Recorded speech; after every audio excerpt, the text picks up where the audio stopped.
Welcome to the Assembly Committee on Government Affairs. Will the Secretary please call the roll?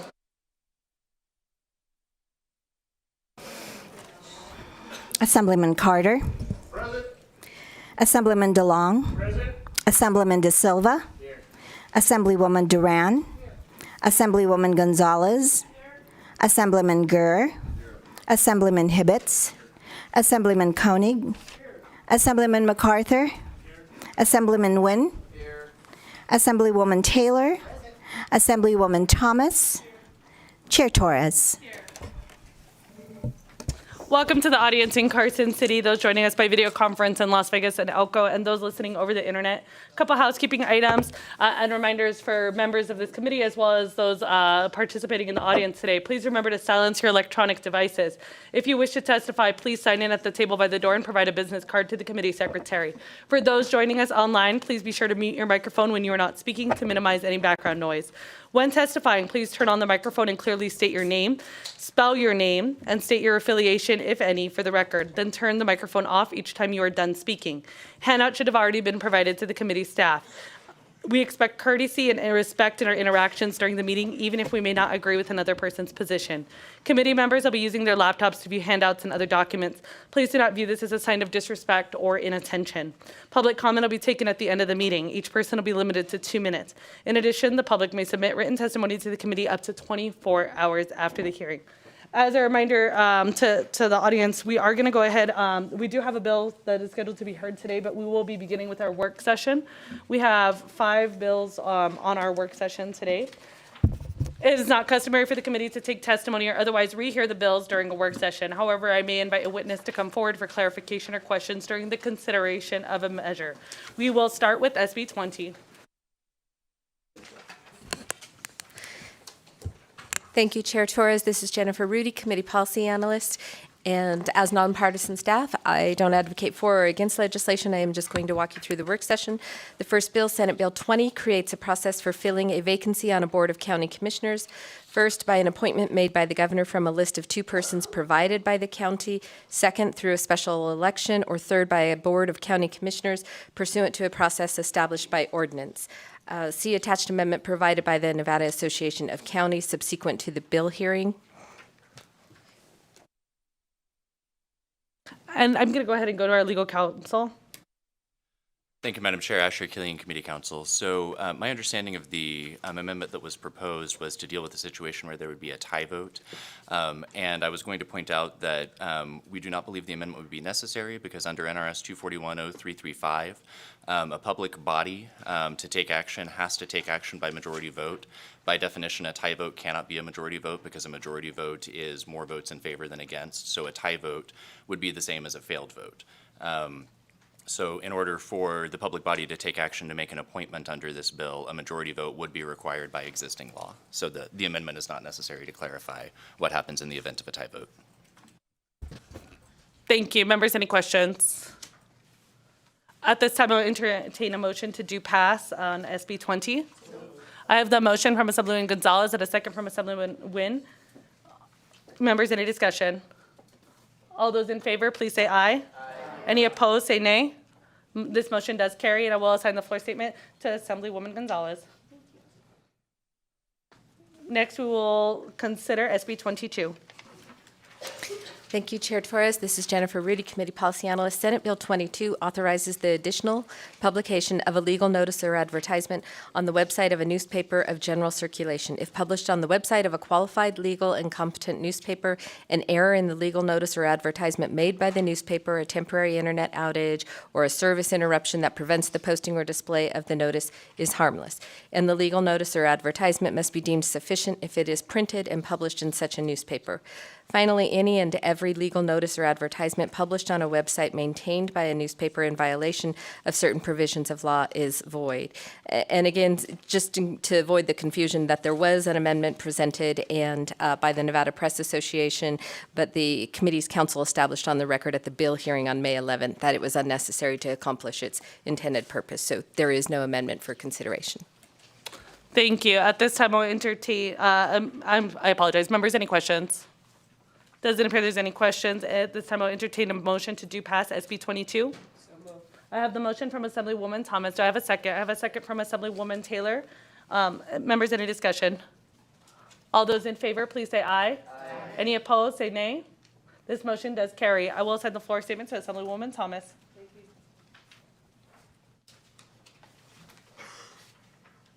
And next, we'll consider SB 23. Thank you, Chair Torres. This is Jennifer Rudy, Committee Policy Analyst. Senate Bill 23 authorizes the legislative body of a city whose population is less than 25,000 to amend a redevelopment plan to remove part of a redevelopment area if it determines, following a public hearing, that the removal will not adversely impair any outstanding bonds or securities. The area consists primarily of single-family or multifamily residential dwellings of 3 stories or less, or both, and the removal is necessary or desirable because it is in the public interest for the purpose of property tax collections. The measure also prohibits a legislative body from amending a redevelopment plan to remove an area if the removal would adversely impair outstanding obligations of any political subdivision of the state or any other public entity. There are no amendments for this measure. Members, any questions? At this time, I'll entertain a motion to do pass on SB 23. I have the motion from Assemblyman Gurr, and I have the second from Assemblyman Nguyen. Members, any discussion? All those in favor, please say aye. Aye. Any opposed? This motion does carry, and I will send the floor statement to Assemblyman Gurr. Next, we will consider SB 261. Thank you, Chair Torres. This is Jennifer Rudy, Committee Policy Analyst. Senate Bill 261 requires the governing body of a local government to notify chambers of commerce of any proposed rule that is likely to impose a direct and significant economic burden upon a business or directly restrict the formation, operation, or expansion of a business. The bill further requires a governing body to hold a workshop to solicit comments on one or more general topics to be addressed in a proposed rule upon the timely request of 2 or more chambers of commerce or trade associations, or any combination thereof.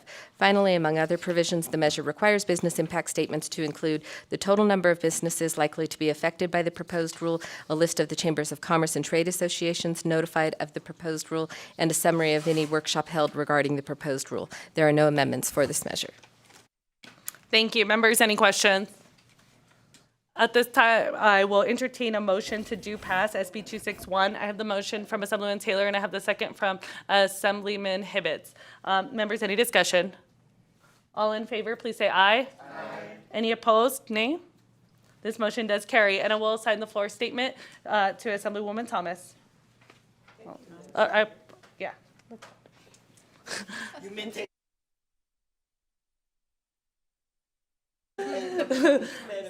You're welcome, Assemblywoman Thomas. I don't get it. I know, so there's a competition for who gets this floor statement today. We're ready. She gave it to me, so thank you. Let the record reflect. And next, we will consider SB 264. Thank you, Madam Chair. This is Jennifer Rudy, Committee Policy Analyst. Senate Bill 264 provides that a civilian employee of a Metropolitan Police Department may be a member of an employee organization only if the employee organization is composed exclusively of such civilian employees. There are no amendments for this measure. All right. At this time, members, any questions? At this time, I will entertain a motion to do pass on SB 264. I have the motion from Assemblyman De Silva. Do I have a second? I have a second from Assemblywoman Taylor. Members, any discussion? At this time, we'll take a vote. All those in favor, please say aye. Aye. Any opposed, say nay. This motion does carry, and I'll send the floor statement to Assemblywoman Taylor. For reals this time. You're welcome. All right, this does conclude our work session for today. I will give committee members a heads up that we will be having another work session on Thursday. I'll make sure that we get those posted at our earliest convenience. And I do expect for us to have another work session this Friday.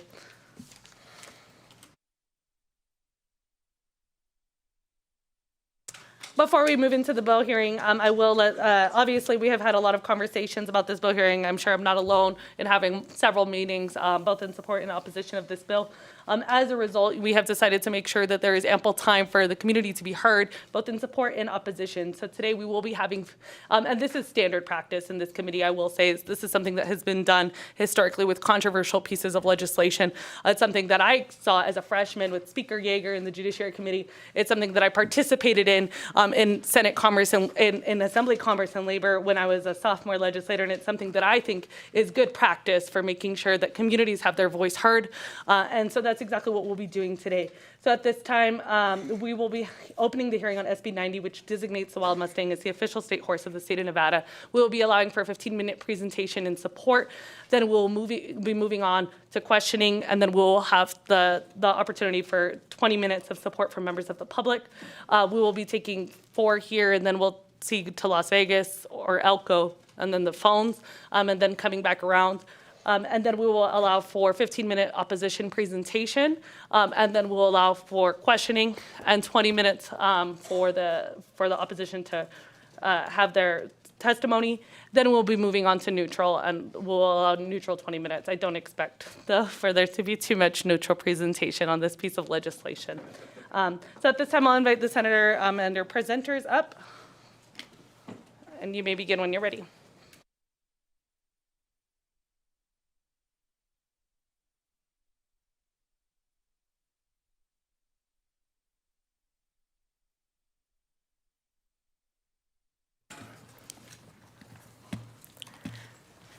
Good morning, Chair Torres and members of the Assembly Committee on Government Affairs. My name is Julie Pazina, for the record, representing the very scenic Senate District 12 in Clark County, and it's my pleasure to be before you today to present Senate Bill 90, and thank you so much again for having us. By way of background, I'd like to share with the committee that the idea for SB 90 was brought to me by a very enthusiastic group of 4th graders from Doral Academy of Northern Nevada. The 9 and 10-year-old students who'd been learning about civic engagement and the legislative process and asked if I would support their choice of legislation, which was to make the Wild Mustang the official state horse, not state animal, but state horse of Nevada. And I could not refuse their request. You'll be hearing from one of these students today, and we've also asked to have some of their testimony posted, as each member of the 4th grade class also wrote an essay on why they believe the state Mustang should be the state horse as part of their class project. Just to give you a brief summary, SB 90 designates the Wild Mustang as the official state horse of the state of Nevada. It's long been a symbol associated with Nevada and is even featured on the Nevada Commemorative Quarter. This bill really just simply designates the Wild Mustang as the official state horse, and the text of the bill, as was amended in the Senate to work with different stakeholders, is quite short. Following several whereas clauses regarding the symbolic nature of the Wild Mustang and its potential to promote tourism, Section 1 adds a new section to Chapter 235 of NRS stating, consistent with the Wild Free Roaming Horses and Burros Act, Wild Mustangs are living symbols of the historic and pioneer spirit of the West. As such, the animal known as the Wild Mustang is hereby designated as the official state horse of Nevada. And I'm going to introduce Senator Goa-Kachia. We've continued work with our stakeholders, and he has a proposed amendment, which we just got first thing this morning, which is going to be hopefully in Nellis soon. I apologize if it's not yet, but we'll get it to all committee members. And it's my fault for getting it to everyone so late, and Senator Goa-Kachia will present that. Thank you, Madam Chair, members of the committee, and Senator Pete Goa-Kachia, representing Senate District 19. For the record, I do hope you have amendment. It was through the night and into this morning. I did support this bill on the Senate side clearly because I believed we needed some language in there as the amendment brings forth. Very simple. Whereas Nevada recognizes the need to manage the horses in compliance with the Wild Horse and Burro Act as amended. I think it's critical that we get that language in the same bill that designates the Mustang as the state horse. Unfortunately, it's not the horse's fault that we have these problems with our habitat or an ecosystem today. The fault is the management, the program. We've had a clear failure with the program, and I realize there's case law that you can't sue an agency because their program isn't working.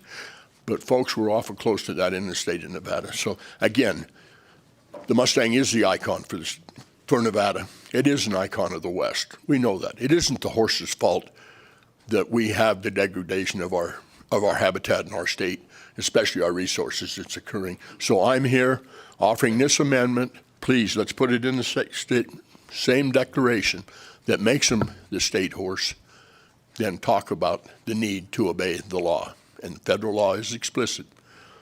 The Wild Horse and Burro Act of 1971 as amended. So with that, I'll take any questions. And thank you so much again for having us. We have Tracy Wilson, Chris Thompson, and Nicole Hayes, who will also be joining us. I'm going to step to the side just to create room for them, but I'll, of course, also be free for any questions later. And thank you so much again for hearing this bill.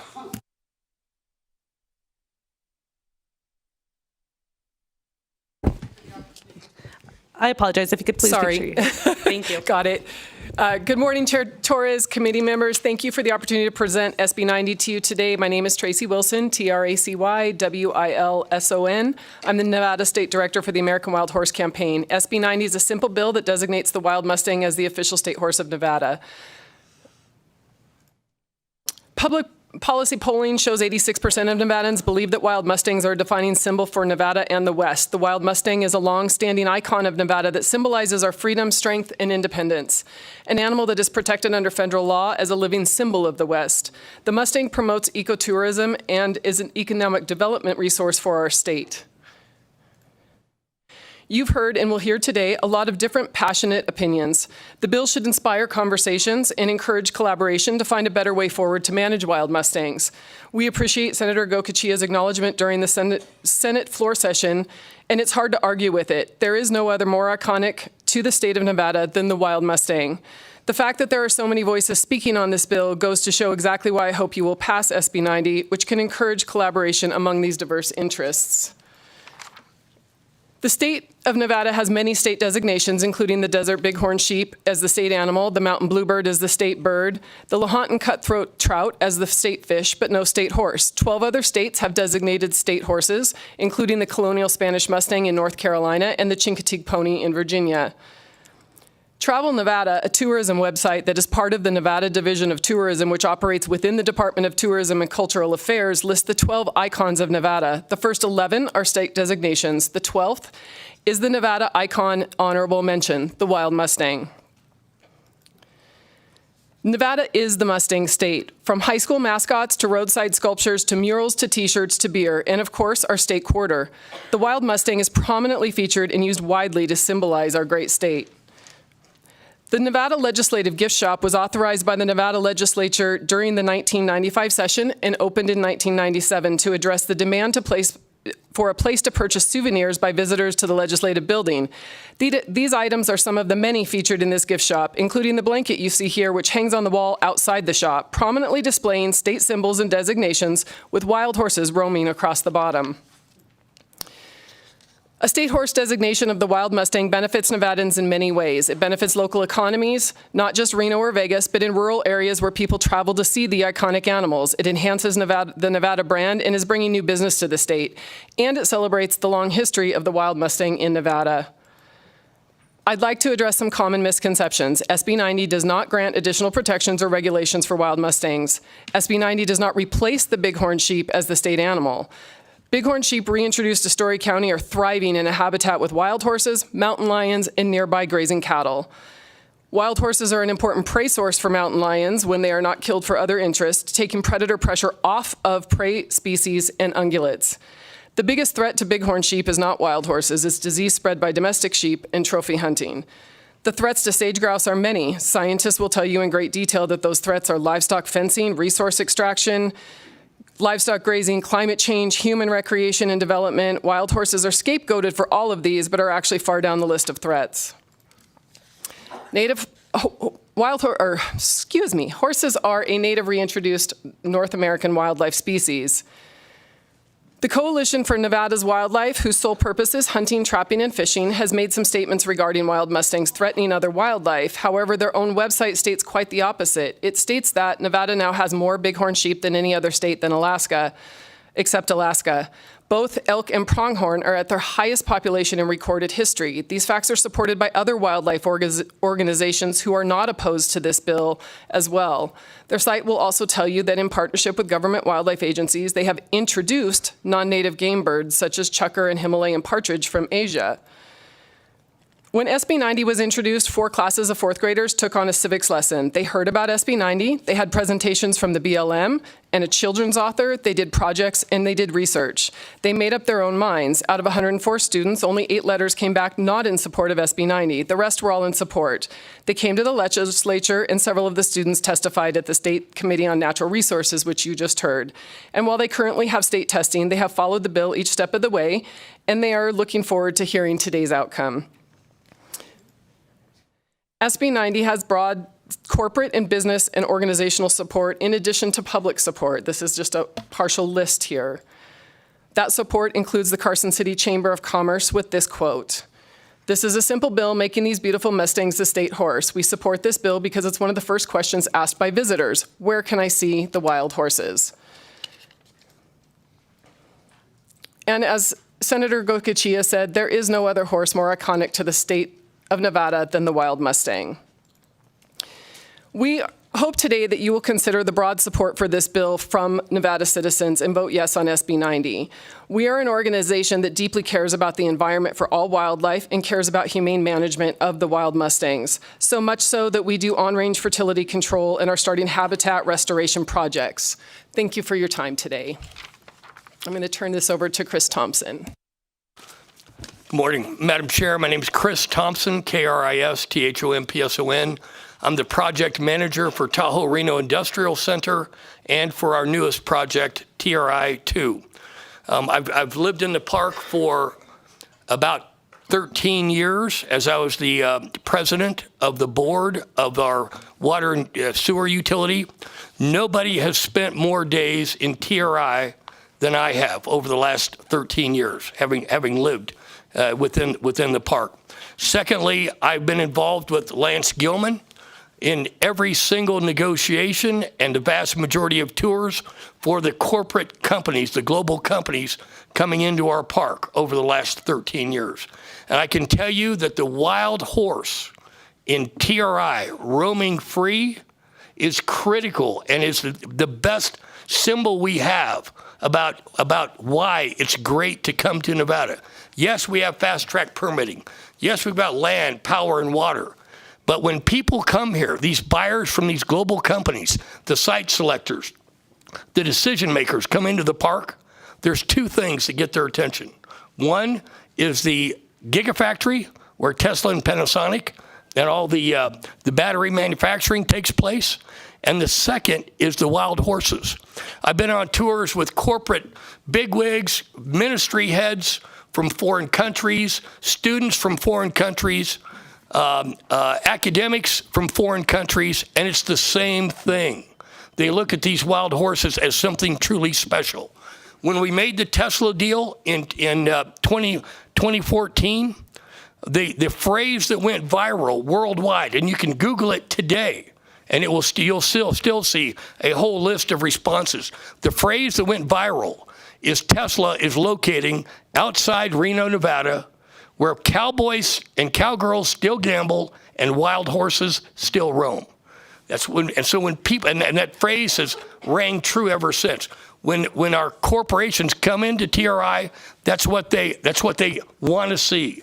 And I think part of it is we have 70,000 acres owned outright by tech companies, 3 times the size of San Francisco. And I think part of that attraction is when these tech company decision makers see the wild horses, they kind of see themselves. Matter of fact, you go down in your own gift shop downstairs, one of the best statues down there has a band of wild horses, a band of like 3 or 4, and on the bottom there's a plaque that says freedom. And I think that wild horse persona is really attractive to these folks. Secondly, is that you don't bring in companies like we have if you are a slouch on environmental issues. Environmental excellence is critical to our success. We're building a $100 million reclaimed water system right now. We're the builder doing it for a consortium of these tech companies. But the environmental issue that gets the most support and the most attention from our companies is the wild horse preservation efforts that we do in partnership with these good people that are angels on this earth. We had a wild horse conference in the park, our 4th one, just last month. every single big tech company, important tech company in the park showed up and engaged. And they engage with these folks too. I urge you, please pass this bill, send it to the floor. What other coalition are you going to see like you're seeing today with icons like Senator Gokachia, environmental activists, corporate America? Please pass this bill to the floor. Thank you for the time, Madam Chair. Due to time constraints, I will actually save my comments for the public period. I will say that if you look into the scientific literature, you can see the evolution of the horse. It evolved in North America almost 60 million years ago. This is a North American species, and I will speak more towards the entire evolutionary history of that. I've managed to condense it to a 2-minute comment, which is pretty impressive. And I apologize, can we get your name on the record? Oh, I'm so sorry. Nicole Hayes, NicoleHayes. And I am the Nevada Conservation Operations Manager. And I have been working in conservation for the last 7 years. But with that, we will be taking any questions. Members, at this time, if you could just raise your hand if you have questions so that I know who has questions. No questions, members? Assemblyman Carter. Listening to your impassioned testimony there about the tech companies, I'm curious now because I'm a lifelong Nevadan. My sister's very first horse in 1972 came off the range. Tina, she was a Mustang. She held the state record in keyhole for several years in this state. So I value and look at them. And I actually own a Chincoteague pony that I bought in the auction off the island. So I've seen that wild herds can be managed properly. We have a massive problem in this state where the herds are not being managed because of just giant bashing heads against each other. You talked about the tech companies. Why aren't they putting their money where their mouth is to help create an effective, well-funded management plan for these out-of-control herds? Thank you, sir. So, and I can address that. First, I grew up on a cattle ranch, Central Kansas. We had a 4-loop ranch, 300 head of Black Angus. We leased government land. I have a soft spot in my heart for ranchers. That's where I spent the first 1/3 of my life is in Kansas before I went in the United States Army. The tech companies in the park are supporting the efforts. As a matter of fact, the herds, both the wild or the bighorn that we, Lance Gilman, in conjunction with the Department of the Interior, repopulated the Virginia Range with after they went extinct from overhunting in 1950. The herds are doing great, and the wild horses are healthy now because we've had 4 years of the darting and the rescues and the management under the cooperative agreement with the Department of Agriculture, which was just reinstated, I think, during this past couple weeks, which is a great thing. The population has come down. I think the foal rate has come down by 60% in the Virginia Range, and I'm out there every day. I just took Amy Alonso from the RGJ out on a tour of the park. Every band of horses we saw was in great shape. Muscular haunches, ears poking up, prancing around. They are in great shape. I can't speak for the BLM land. We can't speak for the federal government, but I can tell you in TRI, in the heart of the Virginia Range, which is in the basin between the eastern and western dorsal of the Virginia Range, the horses are in great shape, and the population is coming down thanks to these good people. Thank you, Ms. Assembly. Yes, go ahead. Just in reference to what you say, and we all know there's a problem on the BLM land, and I'm very frustrated and disappointed that this massive coalition here hasn't worked together to join their voices, because the tech companies do have big voices that are heard in D.C. Why we're not seeing a coalition coming together to solve the problem on the BLM lands, and I'm sure we'll hear about that in testimony, and thank you very much. So they are coming together. I apologize. You have to state your name every single time you speak. So if you could just help that out, especially with multiple different presenters, it makes it a lot harder on my staff. Thank you. Madam Chair, Chris Thompson, Taurino Industrial Center. They are coming together. They provide monetary support to these groups, both the national group, AWHC, and the state group, massive amounts of funding. Matter of fact, at the Wild Horse, one of the reasons for the Wild Horse Conference was to gather the funding from them. These tech companies, many of them on the periphery of our built-up area, are putting up water stations for these horses to keep them from immigrating into the built-up and highly trafficked areas. They're helping with diversionary feedings, and they're allowing access for the darters. They are cooperating in every way, financially and otherwise, with the wild horse groups. This is the new West. Yes, we still have fast-track permitting. Yes, we're still handshake deals with these people, but we are also environmentally hardcore. And these tech companies feel that same way, and they're providing great support to these wild horse groups. Thank you, sir. Thank you, Madam Chair. Thank you. Assemblyman DeLong. Thank you, Chair. You had mentioned that we had the genus Equus in North America during the Eocene. When did that genus go extinct? So actually, recent scientific evidence that was published this year. And if you could state your name for the record. I'm so sorry. My name is Nicole Hayes. Published in Science this year in 2023, they actually recently did an entire genomic study and showed that horses existed here in North America until 5,000 years ago. And when you compare that with another iconic species of North America, the moose, that actually has complete origins in Asia and only crossed the Bering Land Bridge 10,000 years ago. And humans existed in North America starting at 30,000 years ago. So horses were here for millions of years before people and then existed after people. And a paper published last year in 2022 in Nature Communications shows definitive evidence of human hunting on horses. Quick follow-up. Go ahead. So your supposition is then that from essentially 3000 BC to 1000 AD, 1500 AD, there were no horses in North America? Nicole Hayes, that is not actually confirmed. They are still working on evidence. As of right now, we do not have any fossil species. However, the species that evolved in North America crossed the Bering Land Bridge into Asia and is the same species that was reintroduced into North America by colonists. Thank you. Assemblyman Thomas. Good morning, and thank you, Madam Chair. And thank you for the presentation. I do appreciate any knowledge that I can glean from, I'm a city girl and grew up in an urban community and moved out here to the Wild Wild West. And I'm very appreciative of what we have here. I've been here for over 40 years, so I feel like I am a native Nevadan. My question actually has, and I would ask Ms. Wilson to respond, when you say that you've kept the horse range down by the control of fertility with the horses. How are you doing that, if you don't mind explaining that to me? Tracy Wilson for the record. We have a darting program. The vaccine is administered through darts through a CO2-powered air rifle.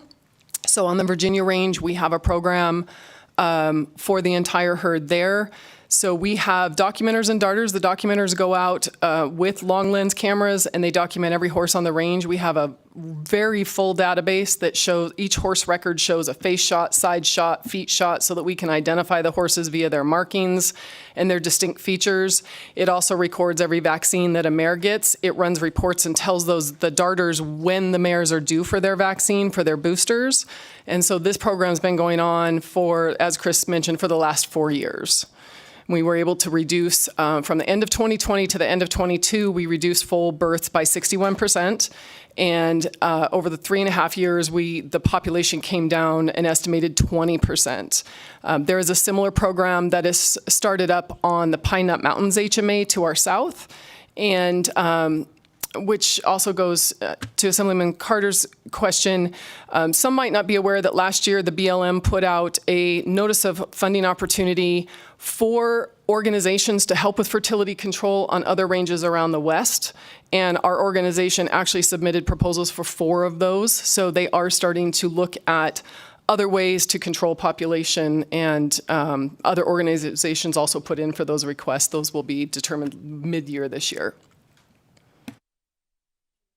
Go ahead. Thank you for that explanation. Something else that I'm kind of concerned about. Are we taking these horses and shipping them to Mexico and or other countries for food or something like that?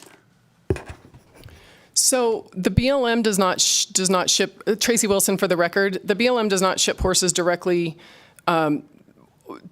They're not sold directly to slaughter buyers. What has happened is the BLM has a program called the Adoption Incentive Program, and it was paying people $1,000 to adopt horses.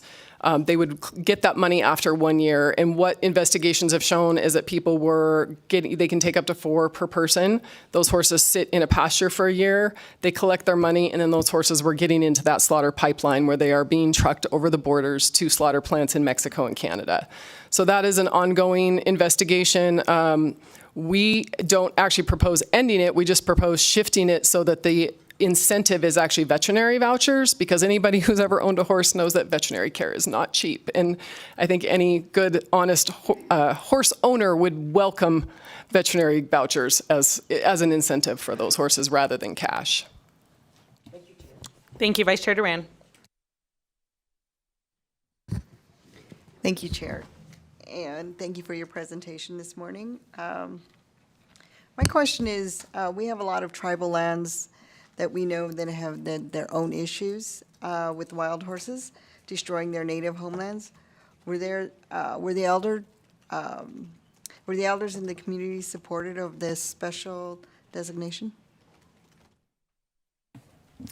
I don't know that I can answer that directly. What I can, my name is Tracy Wilson for the record. Boy, we are bad at that. I don't know that I can answer that question directly. I can tell you that I have somebody on my staff who is Native American. Her father is an elder, and he actually supports wild horses. So I think that there is a lot of mixed feelings there, and there are a lot of mixed feelings about how horses are managed when we know that there are there are ways to manage those populations, but I don't think anybody speaks for all when it comes to Native American opinion on wild horses.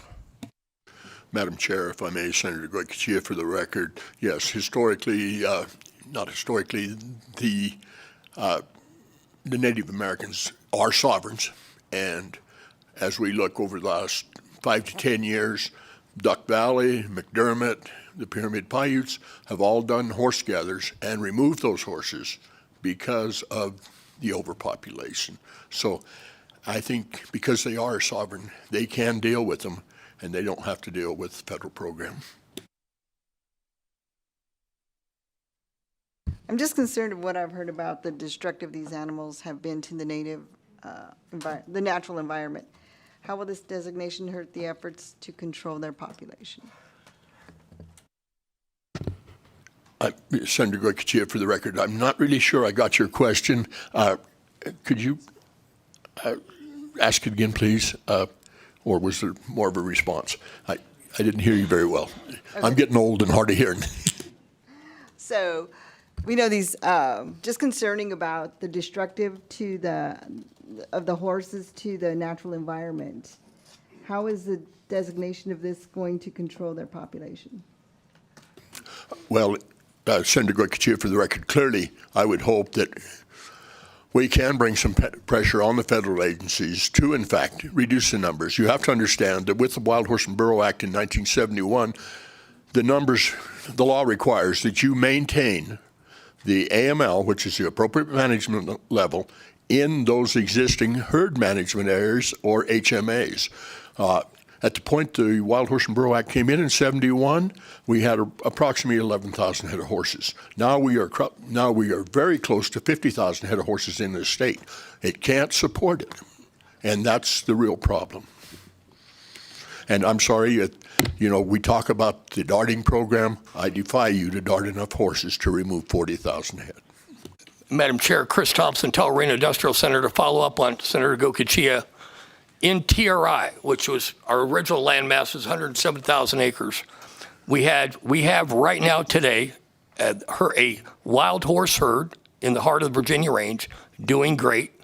We have the bighorn sheep that we repopulated into the Virginia Range in 2012 under Lance Gilman's leadership in the park. They're doing great. And we have had a cattle lessee who has brought his 250 or 300 head of Black Angus into the park for the last, I think, 10 years. And he keeps coming back. And they're all coexisting just fine.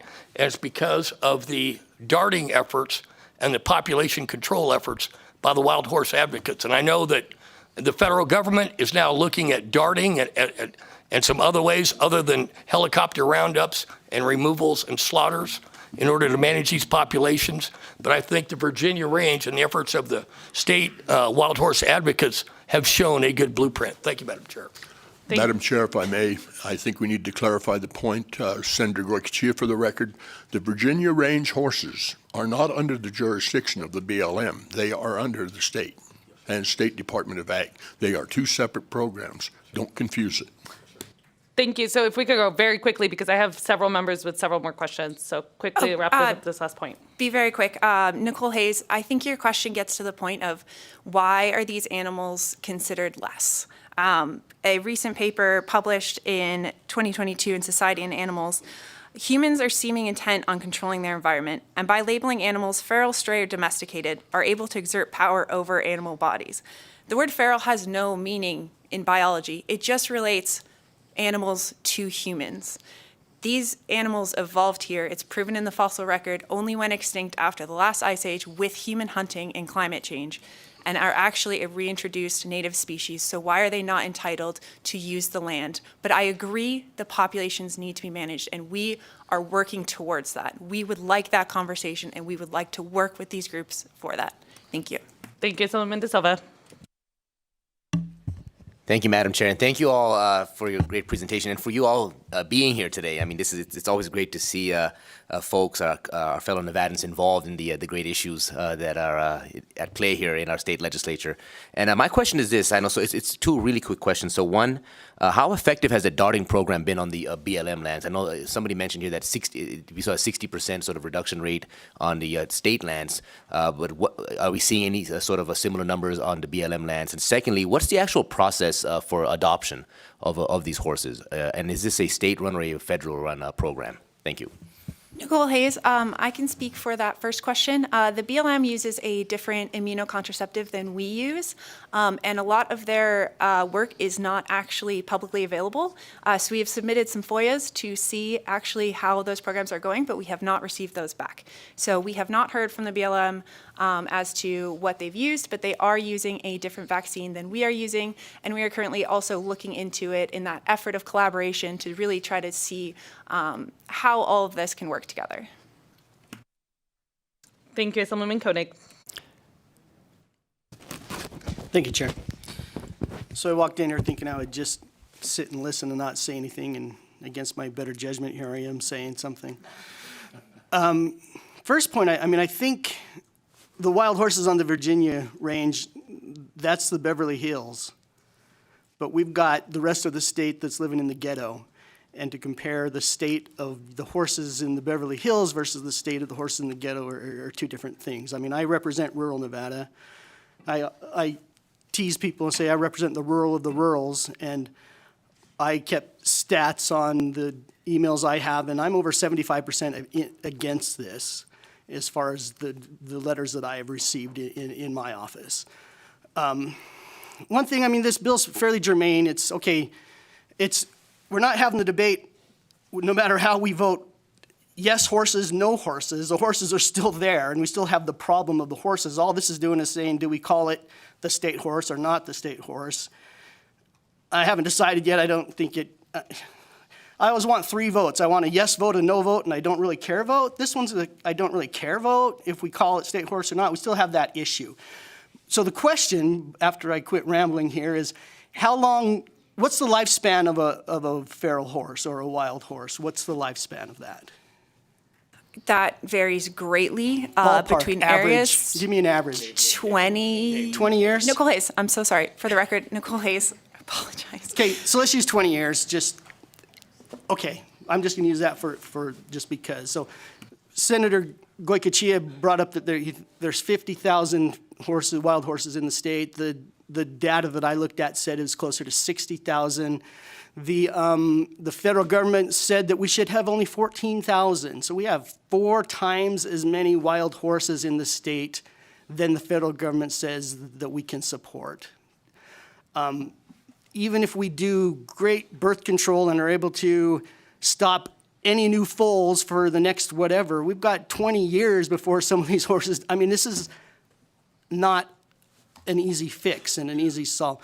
So I think if the best thing that can come out of this hearing and this bill is if we get on top of it and can manage our horses like we need to, I'll call it the state horse if we can solve the problem.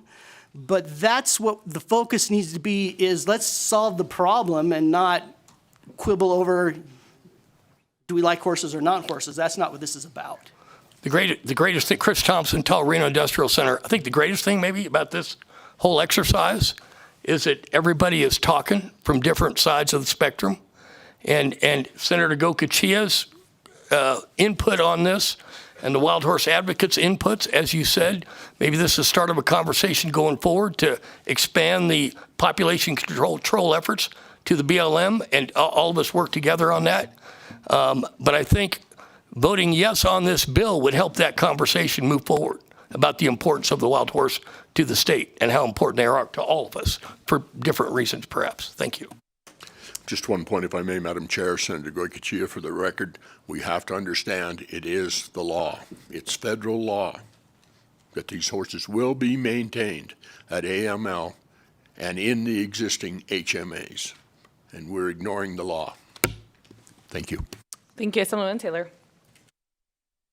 Thank you, Madam Chair, and thank you to both senators for being here and the hardest working committee in the Nevada State Legislature. And thank you for being here for the presentation. I'm glad I get to follow my colleague Koenig, because my questions are along really kind of the same line is we know that we have a tremendous horse problem in our state, as we've all admit to, and part of what, this is my first year in the legislature, but man, part of what I want, I've been here 10 minutes, but I want to solve problems. Right? I think that's why we were all sent here, and I'm not sure of a problem that this solves, because we still have a major problem, which is primarily at the federal level. I certainly get that, but I mean, in all of them, my emails probably mirror yours, and actually maybe lean a little bit more towards 85% against. But part of that is we see I have seen a tremendous amount of pictures from various lands, some of it from our tribal communities and otherwise, where there's just been a lot of damage in our rural communities. And so for me, as one legislator, is how do I balance that together and just ignore that as a major problem for some of our ranchers? Nicole Hayes for the record. I would argue that, as Chris Thompson mentioned, this is the exercise where we're bringing a very benign piece of legislation up, because we are also willing to put our money where our mouth is. We started a fertility control program that is completely privately funded. We're showing that we want to help be a part of the solution. We want to help. We've submitted for these notice of fundings with the BLM to try to help the problem. We are on board with better management. We are actually proposing solutions. Maybe it's not the full solution, but it's at least a way forward that we can stop kicking the can down the road. And so this exercise we're having right now, we're brainstorming ideas. It's bringing ideas to the forefront versus all these other groups that want to talk about it. They haven't done anything for the problem. We're here trying our best to help whatever problems are being created the best way that we can, using the best available science. And so I think that working towards that and working collaboratively across the aisle is showing that we're willing to work forward, and this is just a step forward in the right direction. Thank you.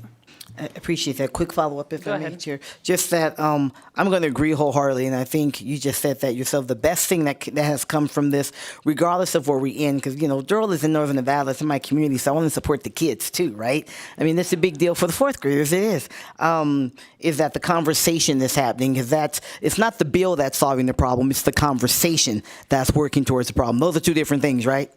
All right, thank you so much. Thank you, Chair. Thank you. Assemblyman De Silva, I think, had a follow-up. Go ahead.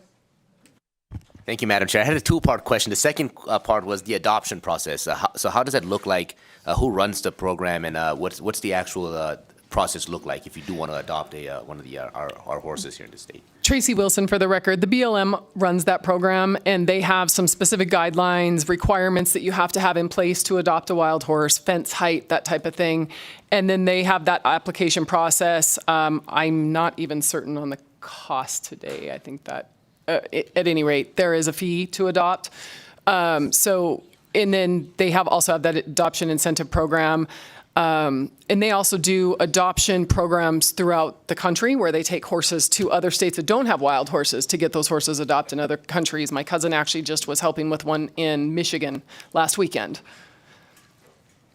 Madam Chair, Senator Goycochea, for the record, looking around the room, there's a wealth of information back here waiting to testify that can give you definite answers on what the BLM program looks like, what the recruitment numbers are, what fertility drugs are being used. So I'm just saying you're probably overloading us in our expertise at this time. I'm going to go to Assemblywoman Gonzalez, then Assemblyman Gurr. Thank you so much, and thank you so much for the presentation, and I apologize if I missed this during some of the discourse. So I was curious why the Mustang and not the curly horses from Elko? And then I have a few other questions, Madam Chair, if that's okay. Well, Senator Goycochea, for the record, and I will respond. And the curly is not from Elko, but rather Eureka. Eureka is the home, the birthplace of the curly horse. We had Johnny Kincaid, and of course the Denali family had the curly. The curly is just a curly-haired Mustang. I'm sorry. Thank you. Thank you so much for that. My other question is, do any other states have any invasive species as their state animal?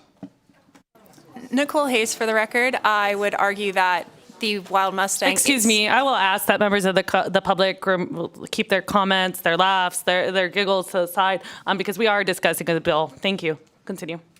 Nicole Hayes. I think the fossil evidence proves that it's not an invasive species. People would like to say that it is feral, and it did come from lines of domestication. However, that has no impact on biology, and these horses have been living wild for hundreds of years.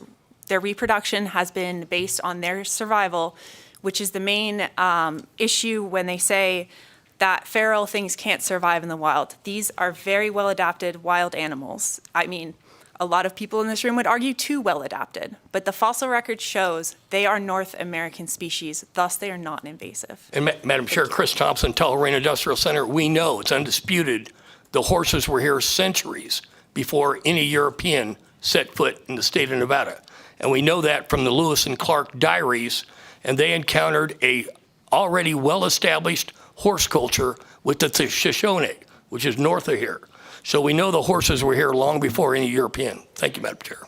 Thank you. My question wasn't about when they came here or if they were indigenous to here. My question was, does any other state have an animal that is invasive to their environment? We've had a lot of discourse, right, on the problem with wild horses in our state, and so that was my question. Nicole Hayes, if they are a native species, they cannot be invasive.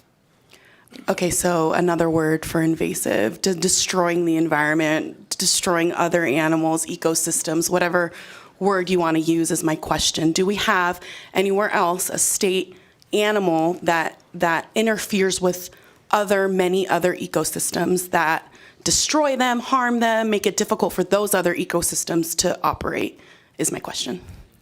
Nicole Hayes. Actually, 12 other states have state horses, and as a reminder, this is a state horse bill. Thus, the applicant must be a horse, and 2 of those 12 states have wild horses as their designated state horse. Thank you. Thank you, members. Any additional questions? Assemblyman Gurr. Thank you, Chair. I would just ask that we stop with the questions. I have a comment to make, and then I'd like to go to the opposition. But there's been a lot of conversation about the Virginia range horses and about the private land horses. There's been damn little conversation about the 60,000 horses that live outside the Virginia range. Eastern Nevada, my district, has over 30 million acres in it. And none of you have been out there and seen the destruction and damage those horses have done. And I've been living with this since '74, so I know. So this isn't a question. I don't want to have a question and answer segment here. it just distresses me that corporate America is looking at one area with 107,000 acres that they let these horses live on and feed and water. Where I'm at, it's a disaster. It's inhumane.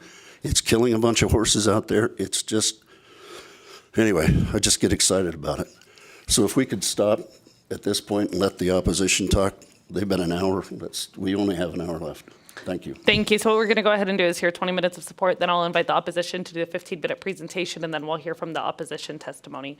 And I imagine that there won't be quite as many questions for the opposition as well. So at this time, I'll invite, I don't believe that there are any additional questions. So I will go ahead and move us into support testimony. As a reminder to the public, we will be doing 20 minutes of support testimony. If you're wishing to testify in support of the bill, please come up. As a note, although you have 2 minutes, if somebody has already said what you had wanted to say, you could feel free to just say ditto or what they said. So at this time, anyone wishing to testify in support of the bill can go ahead and come up. Remember, you do not have to use your entire 20 minutes. It is 10:02 on my clock, so we're going to go ahead and use that time, so we'll have 20 minutes.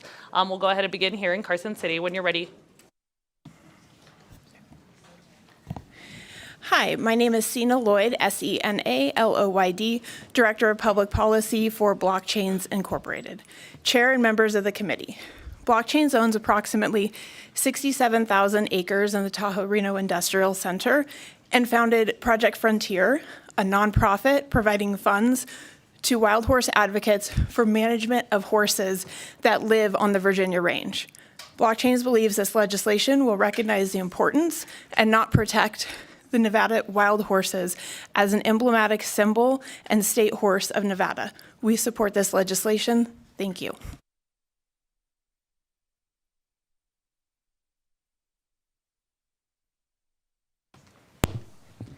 Chairman and members of the committee, my name is Brooklyn Kirk, BROOKLYN KIRK, and I am 12 years old.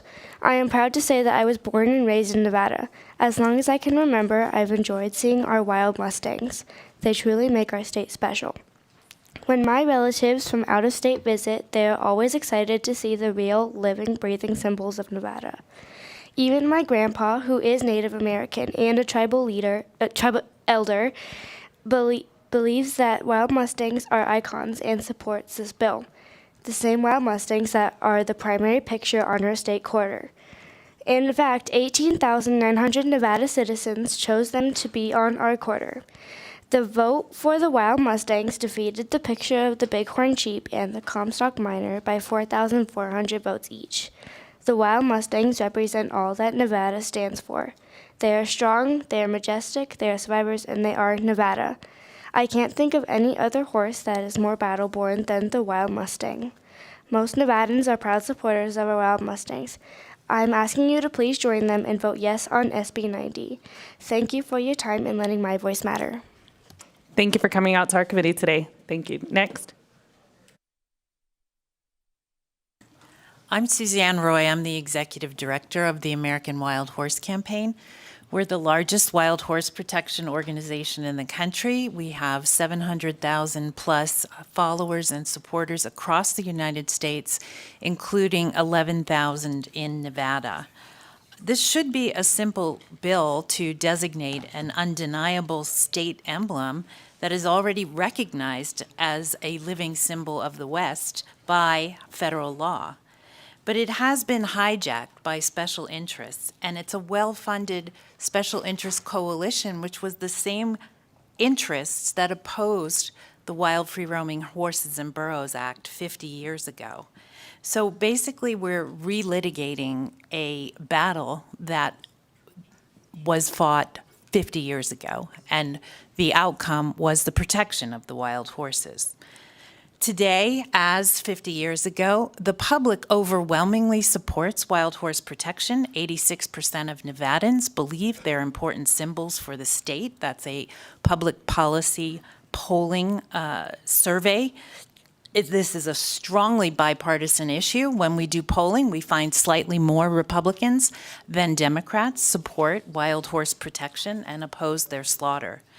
The American Wild Horse Campaign and our supporters cherish wild horses and believe they are the state horse of Nevada.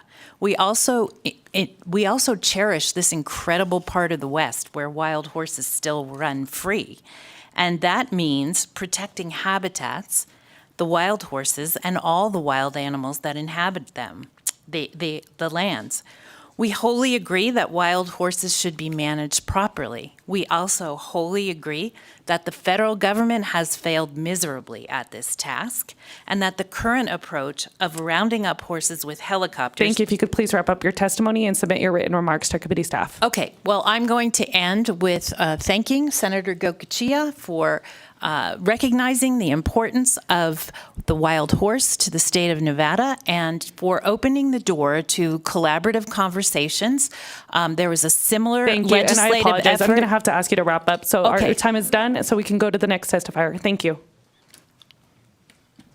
Members of the committee, thank you for the opportunity to speak today. My name is Allison Hinkle, ALLISONHINKLE, and I will be continuing the history of the horse. As we just covered, horses evolved in and spread out from North America, providing the horses that were eventually domesticated. Horses existed in North America until at least 5,000 years ago, over 20,000 years after humans came to North America, where human hunting of horses has been confirmed in the fossil evidence. Additionally, alternative to colonist history, Yvette Running Horse Collin in her dissertation found that according to the oral histories of 7 different nations, each indigenous community reported having horses prior to European arrival, a fact proven by DNA evidence published earlier this year.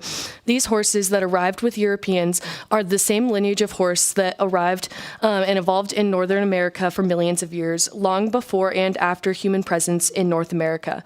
As the horse only went locally extinct and not completely extinct, we were able to reintroduce a native species back into its native range. I would like to discuss the term feral given to wild horses. Feral is defined in the Oxford Dictionary as a species of animal in a wild state, especially after escape from captivity or domestication. As you can see from the definition, feral does not define or have a place in biology, and it merely relates to the animal to humans. It is humans defining an animal's worth by the proximity of the animal to the human. A paper published in Society and Animals in 2022 concluded that humans seem intent on controlling their environment, and by labeling animals as feral, stray, or domesticated, are able to exert power over animal bodies. Where the word feral represents animals who have slipped out of human control, in the case of the word feral, humans are given the power to define the rights of the animals to hunt, procreate, or even exist in certain situations. Horses have lived in the wild state for hundreds of years in North America, having only survival affecting their ability to pass genes on, not human interference. Thank you. Thank you. And just a reminder, so we do have room in Elko. We also have callers on the line. So I am going to go next to the phones. I'll take 4 callers on the phones, and then I'll come back to the room here in Carson City. And as a reminder to members of the public, I'm trying to give as much time to every single person to participate in this conversation. The longer you go, the less people that I'm going to have room for to testify. We started at 10:03, so we're going until about 10:23. So next I'm going to the phones. Thank you. BPS, can we have anyone in support wishing to testify in support of SB 90? Callers, if you would like to testify in support of SB 90, please press star 9 now to take your place in the queue.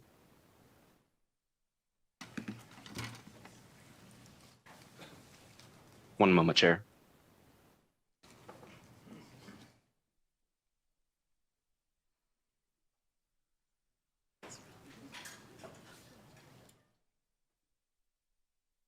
Yes, good morning. For the record, Fred Volz, V as in Victor, O-L-T-Z. I'd like to make 4 quick points about SB 90, please. The first is that proclamations and designations are made frequently by various levels of government. It's a routine activity. Secondly, this is a very simple bill acknowledging the wild horse and its place in Nevada. And the issue of numbers of horses is not going to be solved by this committee today or this legislation. It needs to be designated in another time and place, and we can talk then about 10 times the number of cattle versus horses, and also the impacts of indiscriminate hunting. Finally, there's no fiscal impact with this bill, and it would be very good for tourism, so I hope that you will support it. Thank you. Thank you. Next caller.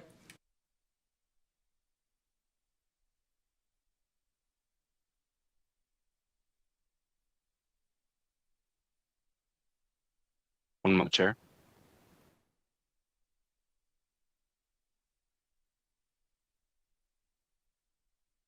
Hello? Hi, yes. Just make sure you state and spell your name for the record. You may proceed. Thank you.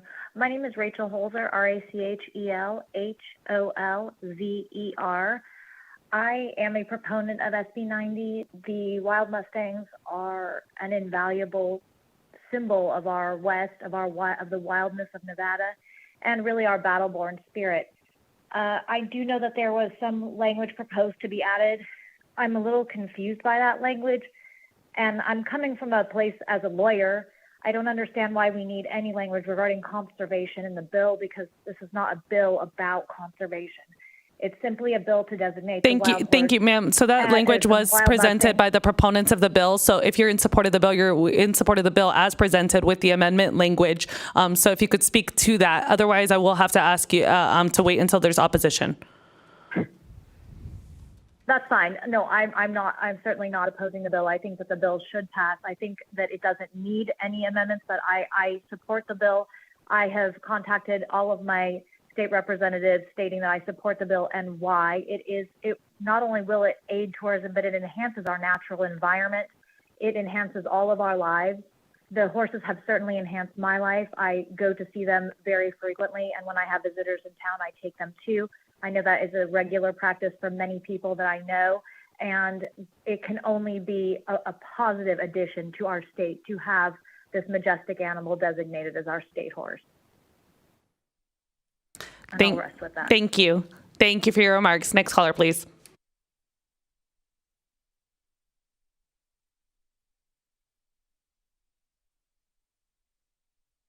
Is it my time? Yes, please proceed. Is it my turn? Yes, ma'am. Please make sure you state and spell your name for the record. My name is Diane Davis, Diane Davis. I am speaking for myself plus 30 others that asked me to speak for them because they are working at this time. While it's been stated that it is scientifically proven that these horses are native, there will be those that will argue that their bloodlines are not pure. But how many of you on this committee, including myself too, has pure bloodlines? And yet no one has been more damaging to our country and our lands and such than man. Yet we are still considered Americans, and so are these horses. They represent all horses that played a huge part in our history. Since most remaining wild horses are in Nevada, it's only right that they should be honored by being Nevada's horse. So I ask you to pass SB 90. Thank you. Thank you. We'll take one more caller in support.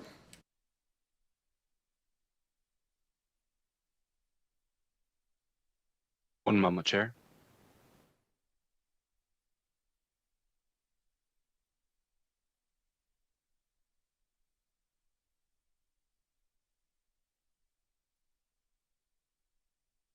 Caller with the last three digits, 644. You're unmuted on our end. Please go ahead. Hi, this is Chandler Caldwell, Chandler,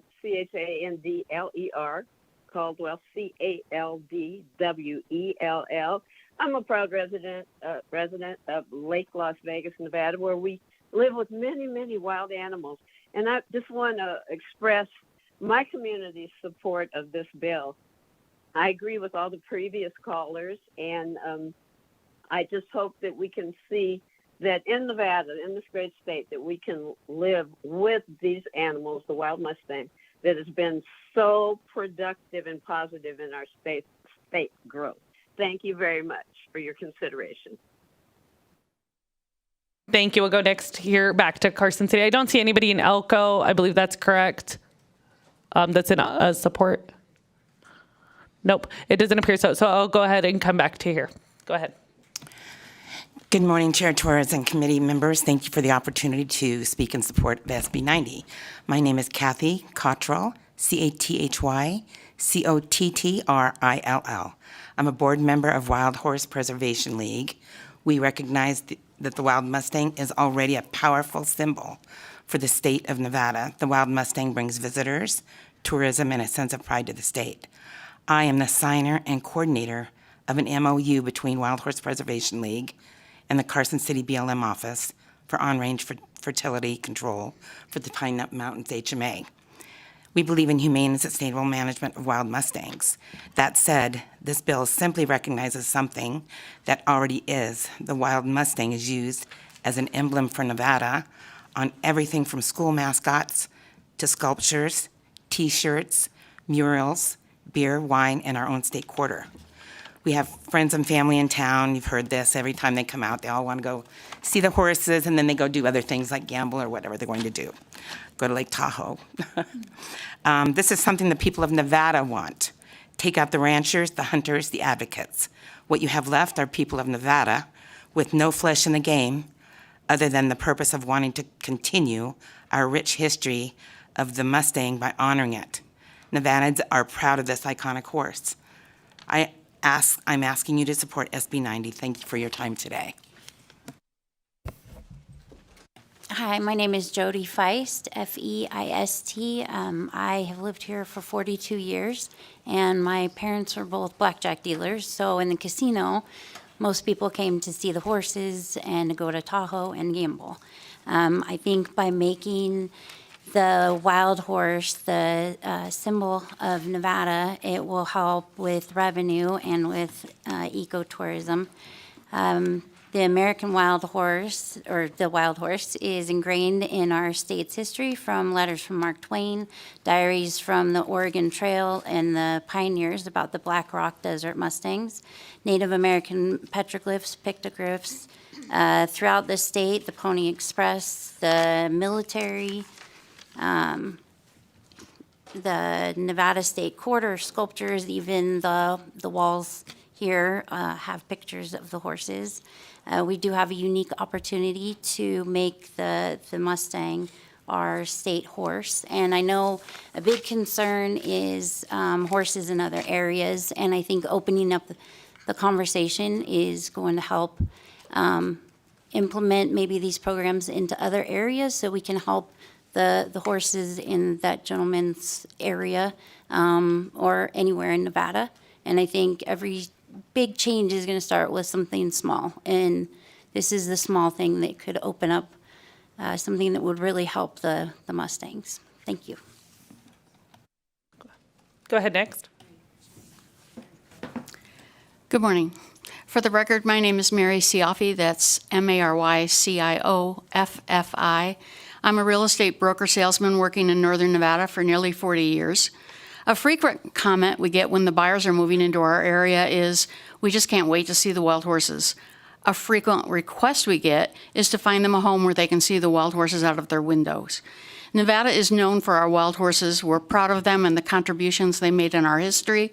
As a businesswoman, I can attest to you the importance of wild horses as a tourist attraction. I am also president of the Pine Nut Wild Horse Advocates, a nonprofit that stewards the Fish Springs Wild Horse Herd, which resides on the open range just east of town of Gardnerville and Minden. This is BLM land. We work to protect not only the horses, but the range they roam on. As someone who has spent countless hours viewing and photographing wild horses, I can attest to the magnificence of the animals and the way in which they coexist with the abundant wildlife in our area. On the BLM land, I also lead the fertility control darting program on our range and can attest firsthand to the success of the approach in managing without roundups. Our program has reduced the reproduction on our range by over 90% in the last 3 years. We have the support of the vast majority of the local residents, the leadership of Douglas County. Our county commission has declared a proclamation to support our efforts, as well as to support the efforts of the community when they want us to help supporting them. And we have the support of our local county Chamber of Commerce. We also have the support of the local ranching permittee. Our community loves our wild horses. We ask you to give fertility control a chance to reduce the controversy and the growth of our herds. I urge you to pass SB 90 to designate the wild Mustang as the official state horse of Nevada. It is good for ecotourism, economic growth, and they have earned this historically and today. This is Thank you, ma'am. If you could please wrap up your testimony. This is simply symbolic in nature. I will clear it up. Thank you. Thank you. I appreciate it. Next. Madam Chair and members of the committee, my name is Suzanne Baker, Suzanne Baker, Baker. We care about the land and the wild horses and the balance of the ecosystem. I do want to address the Woman Taylor and that gentleman down there.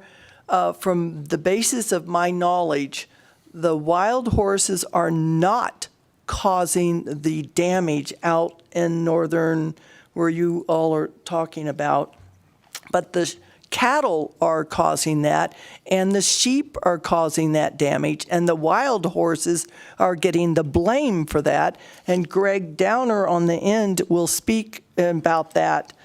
Starting in 2024, I believe that an airline, a big Asian airline, is going to be flying direct to Reno to bring people just to come and see the wild horses.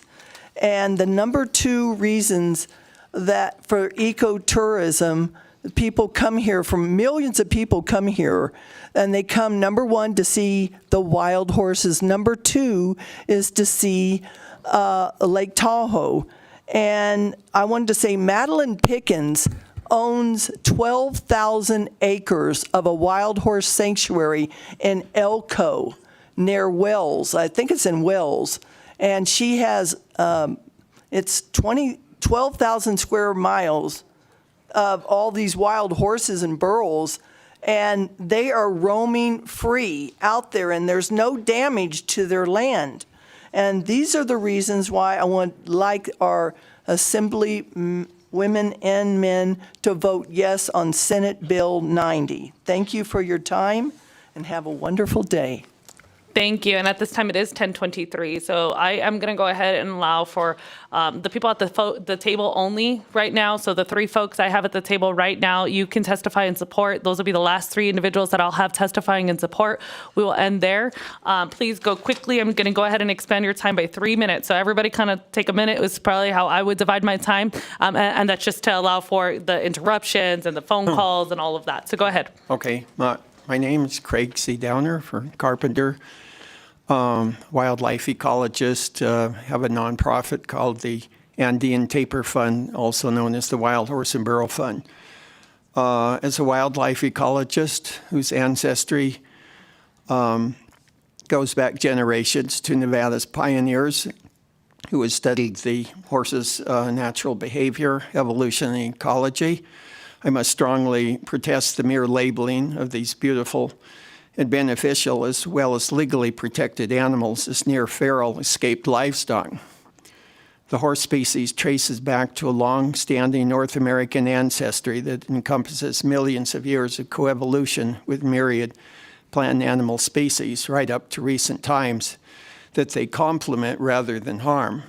Their rewilding in Nevada enhances the Great Basin life community and bolsters its natural resilience of crucial importance today due to life-threatening challenges of global warming. They also greatly mitigate against catastrophic wildfires. To forever pin the demeaning label of feral on these very innocent animals after they have become fully naturalized in their unique natural habitats and entailing generations of valiant struggle to fill their time-honored role and niche is very blind, backward, and really obnoxious. Furthermore, the horse's evolutionary lineage is much more ancient and long-standing North American than that of the bighorn.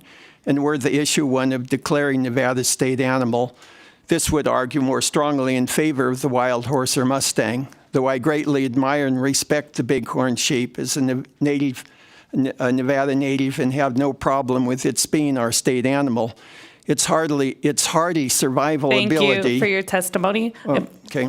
Thank you. I appreciate it. And if the next two could go quickly, please. Thank you. Good morning, ladies and gentlemen. My name is Nicolette Kurth, Nicolettetecurth. I'm the first vice chair of the Douglas County Democrats, but I'm here this morning testifying as a private citizen for the approval of SB 90 to name our wild Mustang the official horse of Nevada. Currently, our wild horses are in crisis. The Bureau of Land Management is trying to remove them from our public lands with cruel and devastating helicopter roundups or with traps to make room for even more cattle and sheep, and I fear for their continued existence in our state. These animals are not feral, rejected domestic horses, but a keystone species that archaeological studies have proven to have evolved here long before the last ice age. Unlike the cattle and sheep, they are an integral part of our ecosystem, providing vital benefits, including reseeding our native plants and grasses through their elimination processes, conserving water in the roots of these plants, and even helping in the prevention of wildfires. Thank you, ma'am. I apologize. If we could just cut you off so I can have time to go to the next gentleman so that he can make his brief remarks and you can say ditto. That way I can go ahead and go into opposition. Thank you. Thank you for the opportunity to speak. My name is Greg Hendricks, and I represent myself, but I also sit on the Bureau of Land Management, Northern Great Basin Sierra Front Resource Advisory Council, advising for wild horse and burro. I started my career with BLM back in '78 and retired as a range conservationist working with the wild horse and burro program. I wanted to give you some hope in that there are programs going in place right now that are improving the management of the wild horses, including designated monies going to fertility control, which was a weak point for the Bureau for many years, with less than 1% of their budget going to fertility control. The last figure was 11 million was designated for fertility control, and the results are starting to show in certain areas like the Desert Toyas. So you have a situation where it's a heavy lift. There are a lot of horses, but there are tools that are being developed, new drugs being developed that give us hope. And so I reference again support for this SB 90 because bringing the attention from the state to Mustangs is important to show that the federal government and our Congress that the money is well spent and the people of America care about these animals and want them managed. Thank you for your testimony, sir. I appreciate it. At this time, I'll allow everybody in support of this bill, and if the cameras, if we could just show the audience here in Carson City, anyone wishing to be here in support, if you could please rise so that the cameras can capture that. I also invite you to make sure that you submit your written remarks. Okay. And we have the wide angle of the cameras. Thank you. I appreciate that. And we have your written remarks too. So if you have not yet sent those in, I know that we have had hundreds of letters that have been sent in for this bill. And those have been posted on Nellis, many of them in committee view. And I know that many of you have reached out individually to committee members. At this time, I'll invite the opposition to come to present. So I know we have one moment. I know I have a couple names on here, I believe, who will be having a 15-minute presentation. I'm sure that they're aware. Dr. Jim Settinger, Dr. Boyd Spratling, and Larry Johnson.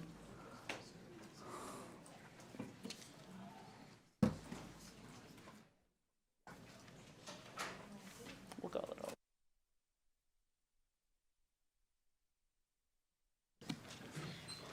Go ahead, and you can begin when you're ready. And please, just a reminder, please state your name every single time you speak. Thank you. My name is Jim Settinger. I'll spell the last name, Sedinger. I'm a retired wildlife faculty member from the University of Nevada, Reno. I'm also a member of the Coalition for Healthy Nevada Lands, Wildlife, and Free-Roaming Horses. We are an all-volunteer organization consisting of people with interest in wildlife of all kinds and our public lands. Madam Chairwoman and committee members, we thank you for the opportunity to address you on the important issue of SB 90.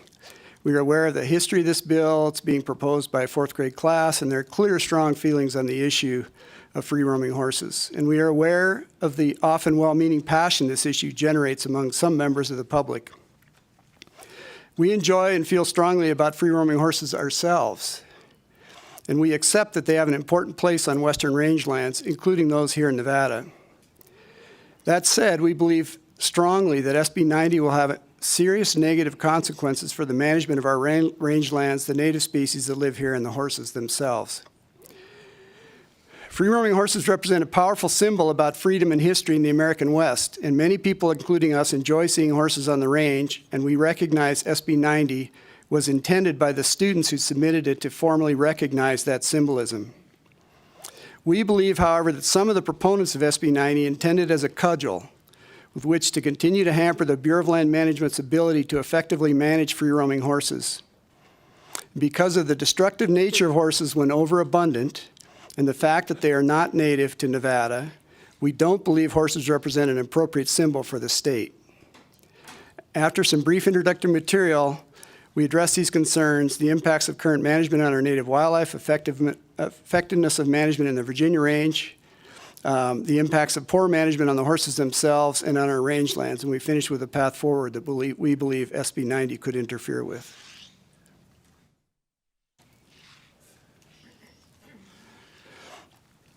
Advocates for free-roaming horses, and we just heard some of that, claim that the horses that now occur in the West are the same as those that went extinct in North America millennia ago.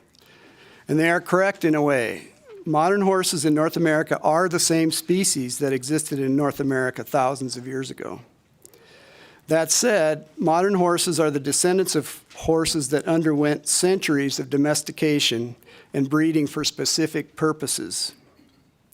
They are no more the same animals as prehistoric horses, as St. Bernards and Chihuahuas are the same thing, even though they're both dogs.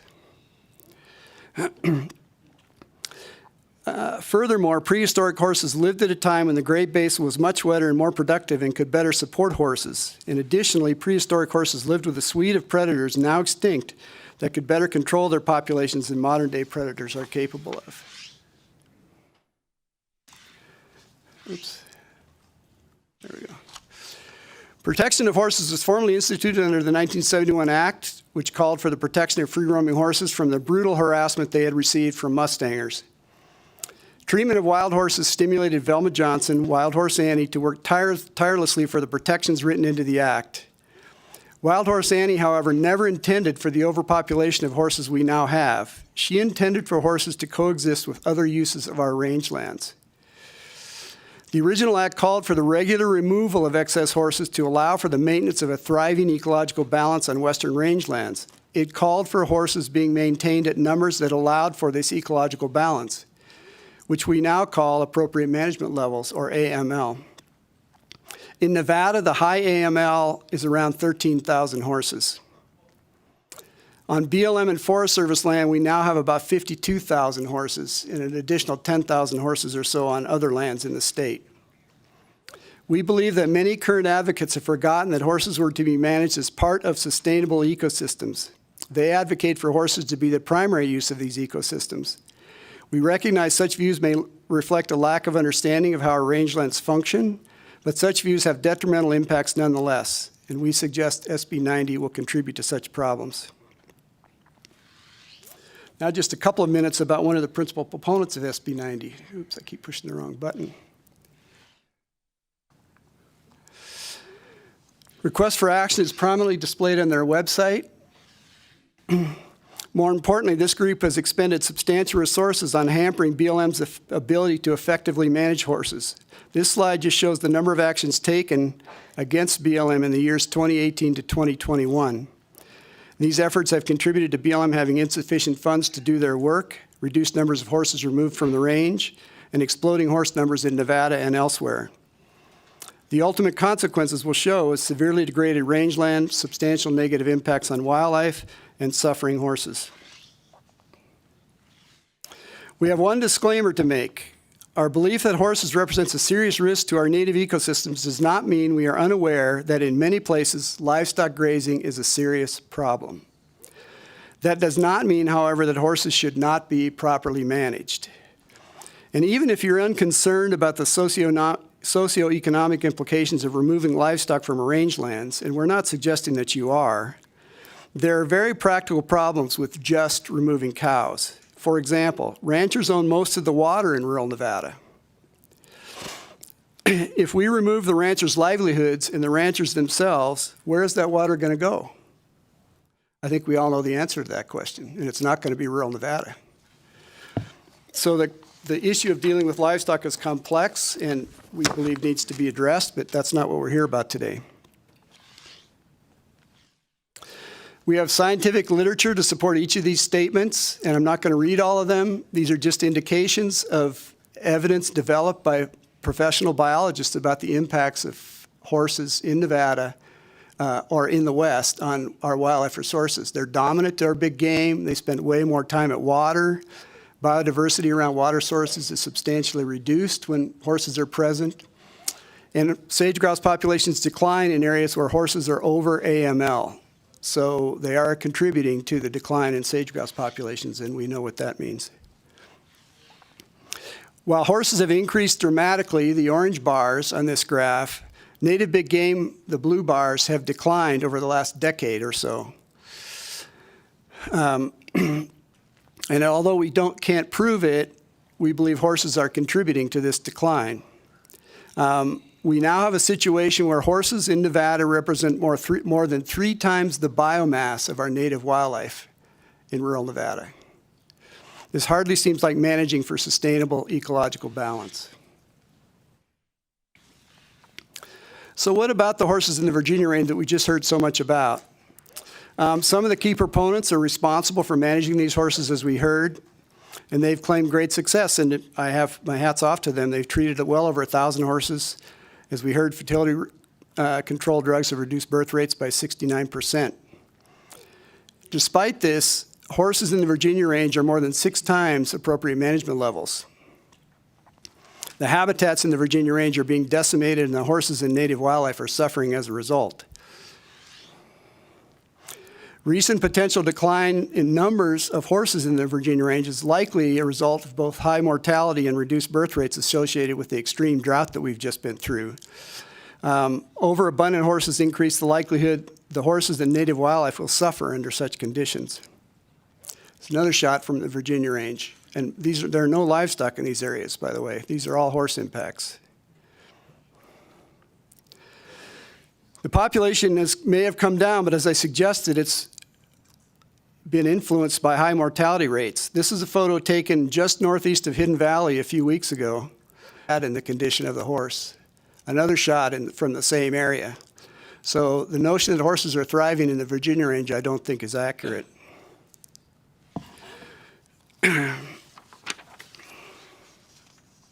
This problem extends across the state. This is a photo taken of a spring near Ely, Nevada, in an area that does not have livestock grazing. These are all horse impacts. This is Moody Springs near Duckwater, Nevada. The site in the preceding one will require centuries to recover, if ever. We have an emergency in Nevada, and we are concerned that passage of SB 90 will make it more difficult to fix. And there are impacts in urban areas. This is a sign from the Hidden Valley neighborhood that I mentioned a minute ago. Vehicle collisions have increased, although they're down a bit last year. Reno's planning extensive fencing to keep horses off of key roadways. So lack of effective management is hurting our lands, the wildlife, and the horses themselves, and increasing the public is facing higher costs as well. This is some modeling that addresses how we manage the situation. This was done by U.S. Geological Survey scientists. The yellow line is fertility control only, the same method that's being used in the Virginia range. And you can see that fertility control by itself does not bring populations down. In fact, the population continues to increase. And that's because birth rates need to be reduced by about 90% to get population stability. A 69% reduction under normal range conditions will not bring numbers down. The green line is BLM practices in the past. They're doing better recently. The blue line is fertility control combined with removals. And we believe that removals first, followed by fertility control, puts us on a path to success. But we need to bring numbers down before fertility control can be effective. I don't know what happened there. That's weird. We have a choice. You can get most of the image. We can have this, or we can have this. Our ultimate goal is healthy horses and healthy landscapes. And as you've seen, for the Virginia range, proposed approaches are not working. Severe degradation of our lands is occurring across the state. And we strongly urge that SB 90 not move forward, as it will impede us moving towards the goals that many of us share. Thank you. Thank you. Yes, you have about 4.5 minutes left. Go ahead. My name is Boyd Spratling. I'm a practicing veterinarian in northern Nevada, and I spent 9 years on the Wild Horse and Burro Advisory Board for the BLM on a national level. There are a lot of similarities to the passage of the 1971 Wild Horse and Burro Act and what is happening today. At that time, emotional attachment for the horse was the powerful engine driving the support and passage of that bill. Communications from passionate young people, such as those attending here, this meeting here today, and the emotions are what ruled the day. In the 50 intervening years, we have all discovered that emotion did not trump science and fact. We, the agencies and citizens, have found that the lack of horse population management and all of its detrimental consequences severely degrade the resource. Fact, degraded landscapes lead to declining health and well-being of all species of animals dependent upon those resources. Horses are vigorous and can intimidate almost all other wildlife in competing for forage and water sources. At the point of collapse, those other species tend to disappear. While serving on a national board and consulting with local BLM as a veterinarian, I have had the displeasure of witnessing those horrible consequences. Combine those with weather disasters such as 3 years of drought, followed by a historically tough winter, which we have just experienced. Ranges and animals alike take a brutal hit. Mother Nature takes a cruel harvest. Modern range science is very complex, but there are two cornerstones that are involved with every grazing plan. One of those is time. How long are the animals allowed to graze on a certain rangeland? Secondly, allowing plants to have full rest following harvest is an essential for forage health. Secondly, alternating seasons. For example, the first year they might graze in spring, the second season maybe in the fall, and in a third season might be a total rest. Horses allow no rest. They are where they're on the land 12 months of the year, year in, year out. Excuse me. We should not enshrine a Mustang until the BLM and the U.S. Forest Service are fully able to properly manage populations and restore rangeland health. In closing, scientific management should be followed, thus not allowing emotion, once again, to rule the day. Thank you. Madam Chair, committee members, my name is Larry Johnson. I'm president of the Coalition for Nevada's Wildlife, whose mission is to protect and enhance our state's wildlife resources. I also spent a decade on BLM's Wild Horse Advisory Board. I'm a Native American by heritage and a passionate horseman and outdoorsman.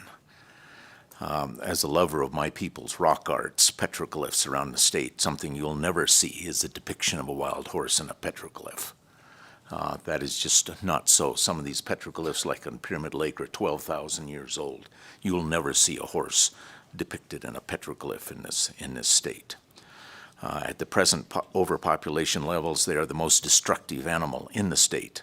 Appropriate management levels of our rangeland can support is only 13,000. Nevada has over 60,000, over half and almost 2/3 of the wild horses in the U.S. Horses consume more forage than all of our native wildlife species put together, with devastating results. They rate among the greatest adverse impacts, along with wildfire, drought, and cheatgrass. The advantages to the horse advocacy groups backing SB 90 are the same as they've always been: to give the message to Congress, who controls program funding, that all is well in Nevada with current management levels. That's just not the case. And secondly, to keep those donations rolling in to continue funding lobbying and litigation efforts. And you've seen the level of litigation that these groups have perpetuated against BLM, stopping gathers, stopping proper management levels. Thank you. And if you could start to wrap up. And I know that there's one more presenter, but then you can always speak in opposition after. Evidence of this propaganda propaganda campaign can be seen in recent op-eds that claiming that wild horse populations are self-regulating, as well as the recent comment on Nellis that SB 90 that, and I quote, they are becoming extinct. When in reality they double their population every 3.5 to 5 years. I just urge you to vote against this bill. Thank you. Thank you for your presentation. Members, any questions? I think we might be questioned out. Thank you. I don't believe there are any questions. At this time, I'll invite anyone wishing to testify in opposition to come up. We'll allow for the same 20 minutes in opposition. At the end, I'll see if there's a couple last folks that need to testify. But I'll go ahead and go first to the gentleman on the right.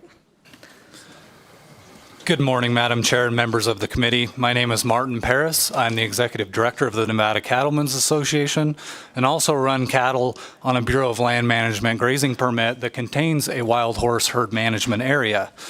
I would like to give a personal account of the ongoing situation on my family's grazing allotment. The herd management area in central Nevada, where I reside, is supposed to have a range of 25 to 33 horses. Currently, there are roughly 400 horses within the herd management area.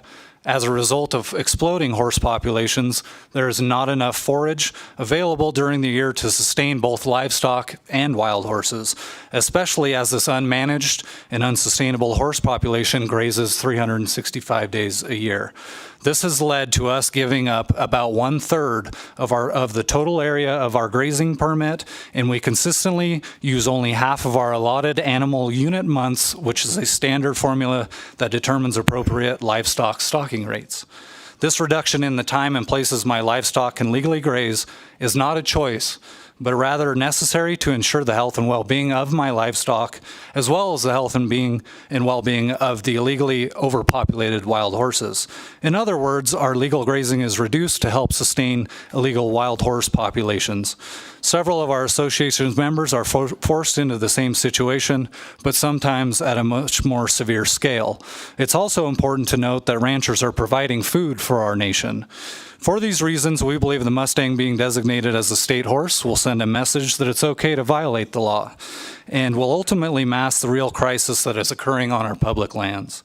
We also implore this body to not overlook the working cow horse and other horse breeds that have a long and storied history in Nevada. Several different types of horses helped build Nevada through their use in cattle ranching, mining, the Pony Express, construction of railroads, and many more examples.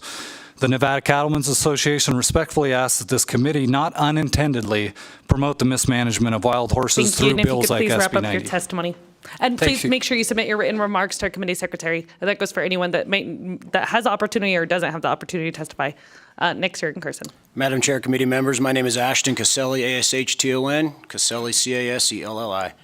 As a father of two, I always tell my children I was placed on this earth for two purposes.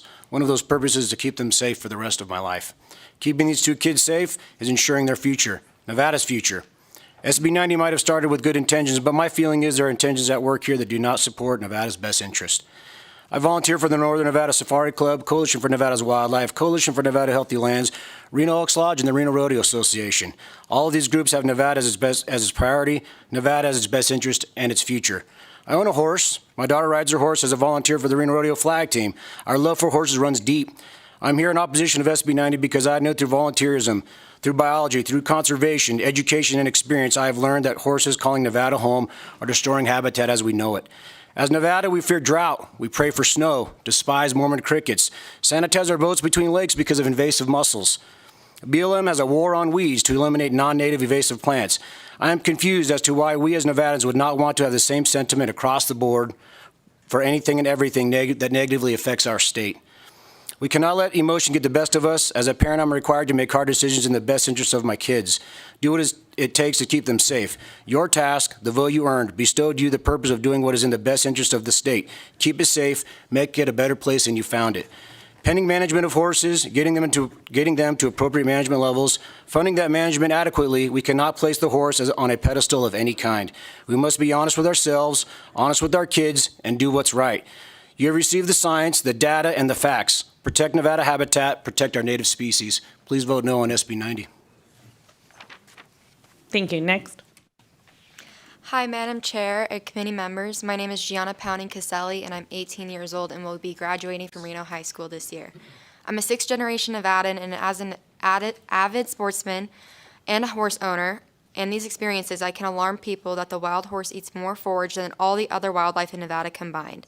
I'm here to testify before you because I have been able to witness the devastation caused by the feral horse, and it concerns me because in my future, I want my kids to see the beautiful rangelands of Nevada, and I'm worried that I won't be able to witness this beauty in the near future because of the amount of damage being caused.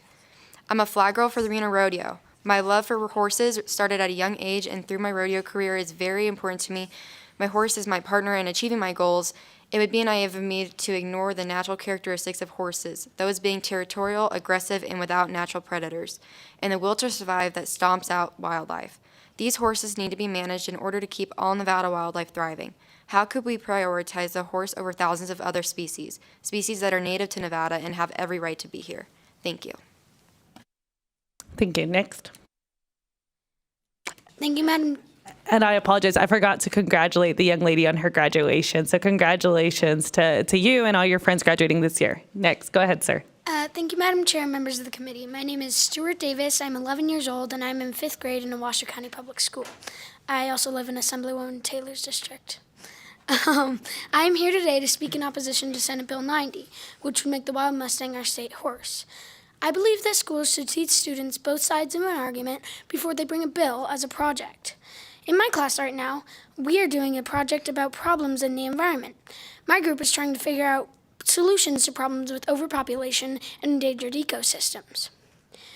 Feral horses were a topic that we discussed in my group because of their overpopulation and crowding problems. They are eating all of the native species' food and water. Horses are not native to Nevada. By making the Wild Mustang our state horse, it would show that we do not care about our native wildlife species. Feral horses are extremely overpopulated.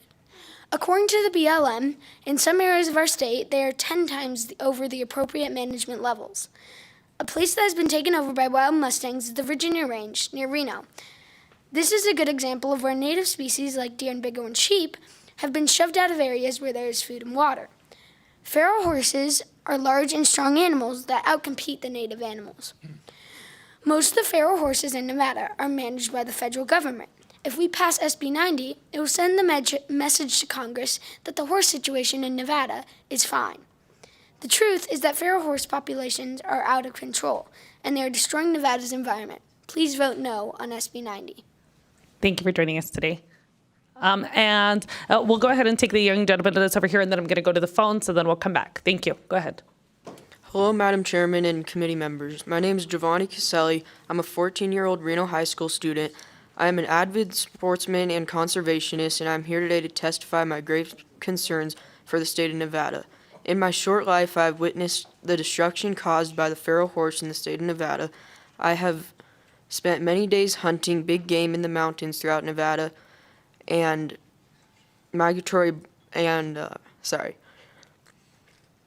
and chasing ducks at Scripps Wildlife Management Area. I have witnessed the destruction from mammal habitat to migratory bird habitat. We should not elevate one animal over another. We should protect our native species first before we engage in a conversation about an animal that is a guest in Nevada. Please vote no on SB 90. Thank you. Thank you. At this time, BPS, is there anybody on the phones wishing to testify in opposition to SB 90?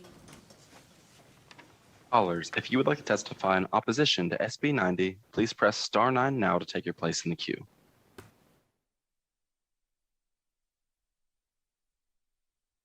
One moment, Chair. Good morning, Madam Chair and committee. This is Lynn Chapman, and I'm the State Vice President of Nevada Eagle Forum. I live in Sparks, and when I drive down to Carson for the legislative session, I see the horses out in different areas in my drive down. They are fun to see. However, knowing their numbers are growing concerns me. The amount of food and water for them is limited. We need to control their numbers so we won't see carcasses out on the road to Carson. When the number of horses decrease and remain at a sustainable number, that would be the appropriate time for a bill like this. Let's work with our federal delegation and our state, fix the problem first, then maybe proceed with this bill. Thank you. Thank you. Next. And then we will go to Elko after this. I see somebody in Elko, just so you know. We'll go to Elko after the phone calls. BPS next, caller. One moment, Chair.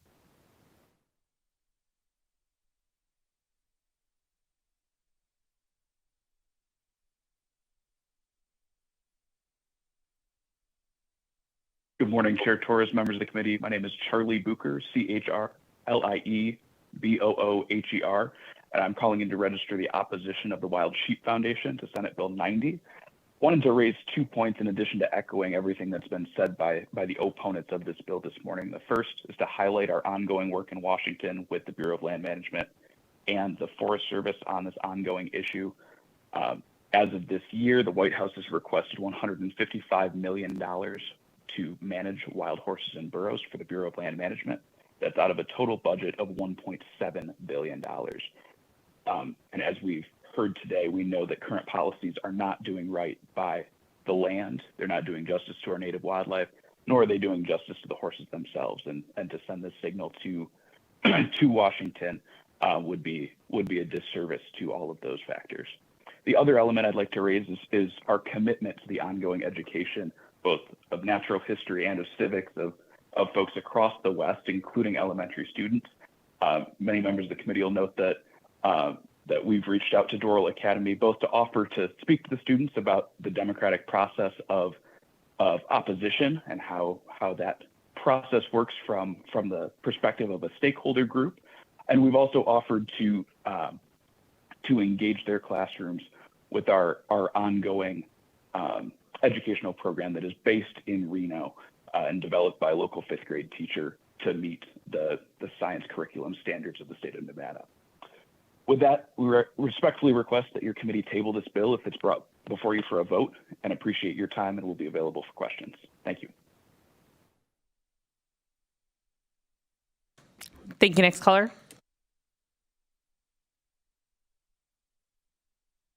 Thank you, Madam Chair and members of the committee. My name is David McNinch, DAVID MCNINCH, and I represent the Nevada Board of Wildlife Commissioners. The Wildlife Commission remains opposed to SB 90. Wild horse and burro populations far exceed established appropriate management levels in most, if not all, herd management areas in the state, and the Wildlife Commission is concerned that such a designation would make it more difficult to achieve those management objectives to the detriment of fish, wildlife, habitats, and frankly, to wild horses themselves. There is a limit to what the land can support. It would certainly elicit a strong response if there were proposals to remove the state horse from public lands. The Wildlife Commission has not been opposed to wild horses on the landscape, but will continue to advocate for thriving Nevada wildlife, healthy Nevada lands, and sustained ecological balance. Thank you. Thank you. And last caller, BPS.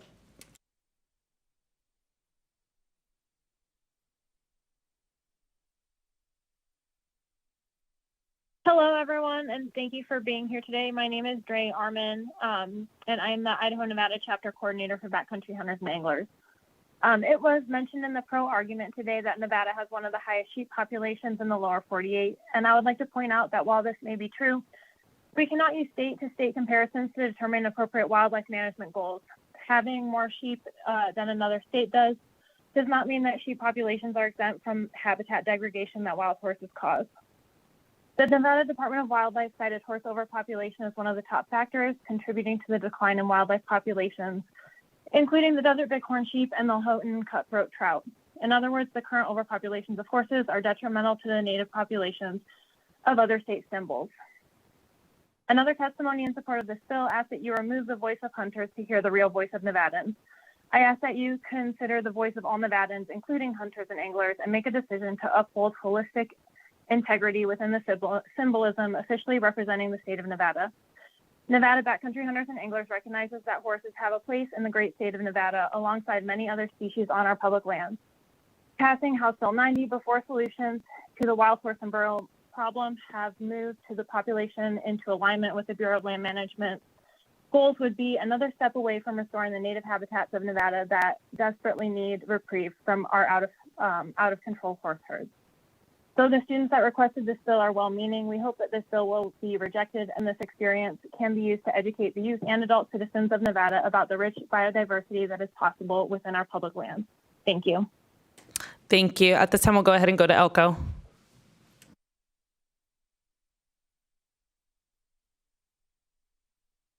Yes, my name's Jim Jeffress, Jeffress. I've been a practicing wildlife biologist in the state for over 50 years, certified wildlife biologist, Wildlife Society. I oppose this legislation, anything that's going to validate or escalate the stature of an animal that degrades or destroys wildlife habitat to the extent the feral horse has, I can't support. Nevada's the driest state in the union. Less than 1% of the total landmass supports open water sources, lakes, ponds, springs, streams, etc. Yet it supports 258 different birds, 79 different mammal species, 25 different reptiles and amphibians. It's ranked as 11th, with 11th among the 50 states as the richest in biodiversity. It's 6th in the number of endemic mammals. So there is wildlife in that sagebrush. My job, when I worked for the Department of Wildlife, was to do surveys and inventories and determine whether species were sustainable at current levels, whether they're going up, whether they're going down. Part of my job in being an advocate for wildlife was if you identify a problem outside of Mother Nature impacts, they're man-caused, you deal with BLM, Forest Service, because they regulate 86% of the state. Habitat is wildlife. And when you have problems, you have to work your way around that. That's what I did my entire career to improve habitat for wildlife. When it comes to horses, hands are tied. You can't do anything. You can look, you can assess the degradation, but you can't do anything about it. I mean, I can take it to BLM, take it to Forest Service. They'll say we're above AMLs, we don't know what to do, we can't control this, but yet the degradation continues. So no, I can't get behind a change or support the wild horse or the feral horse as a state horse, particularly when they are. Thank you. And if you could please wrap up your testimony. So much for valuable wildlife habitat. Thank you for your time. Thank you. And is there anybody else in Elko, just so I know? I don't believe so. Okay. At this time, we'll come back to Carson City. Go ahead when you're ready. And I will remind the opposition, please feel free, if there's somebody that's already said the points that you need to make, please feel free to say ditto, as there's a number of you all in here, and I want to give the opportunity for as many people to speak as possible. Go ahead. My name is Tina Nappy. I have lived in Washoe County. It's Nappe. I have lived in Washoe County all my life, which, as you can see, is now mostly behind me. As a conservationist, I have focused on water-dependent and endangered species since the 1960s. I don't hunt or fish. I grew up, as many girls do, reading horse books and loving horses, still do. But the horse population that we have now, which is almost uncontainable, is really causing concern for me about our impacts on wildlife, and particularly on riparian areas and water sources. A cattleman can send his cattle to market, but we, as the public owners of horses, are responsible for them from birth to death. So the more horses there are, the harder it is to remove them if they're excess, and the longer they live on the land, decimating it. And a horse can live 20 to 30 years and cost thousands, even when it's removed by BLM. Horses can consume every blade of grass, wildflowers, and even shrubs, thereby eliminating food for wildlife like rabbits and deer, and pollinators like bees and butterflies. When vegetation-dependent species are reduced, predators like coyotes, red-tailed hawks, and lizards are likewise reduced. And what about the costs that we are seeing?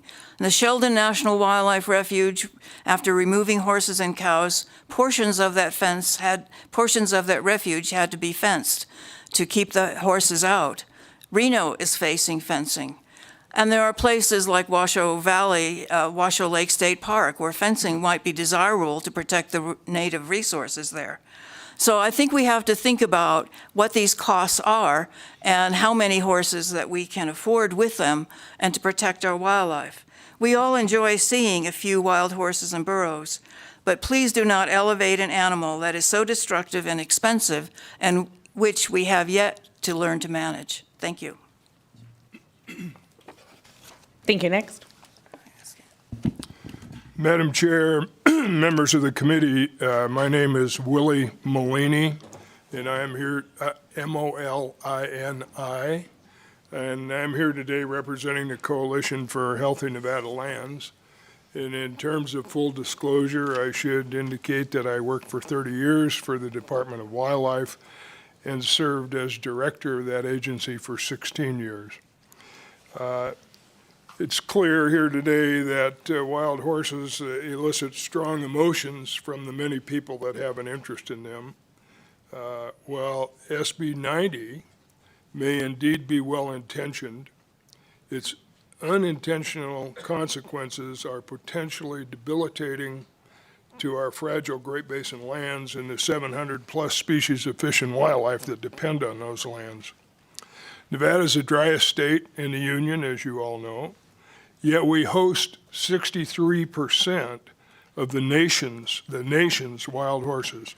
So in short, Nevada is ground zero for the problems caused by excessive numbers of wild horses.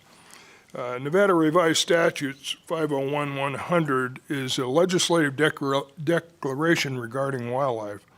And it states that wildlife in this state not domesticated in its natural habitat is part of the natural resources belonging to the people of the state of Nevada. And the preservation, protection, management, and restoration of wildlife within the state contributes immeasurably to the aesthetic, recreational, and economic aspect of these natural resources. In respect to this declaration, the State Board of Wildlife Commissioners and the Nevada Department of Wildlife are charged to protect, restore, and manage the state's wildlife resources.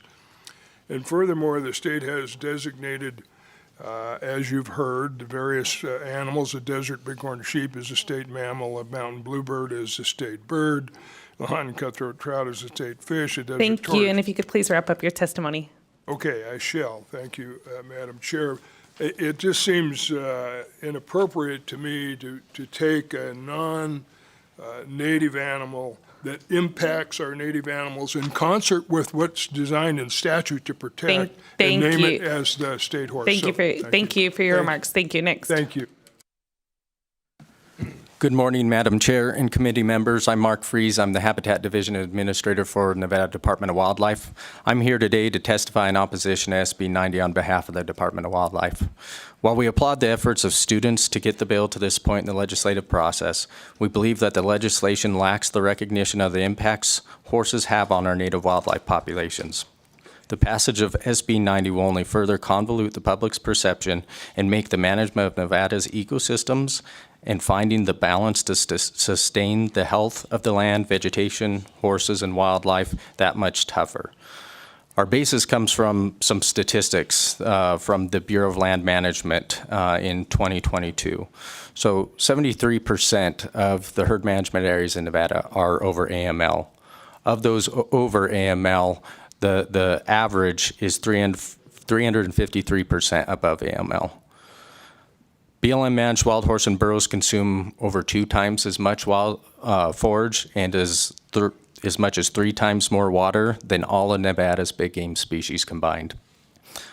Horses overlap with 35 to 40% of all our big game, creating competition.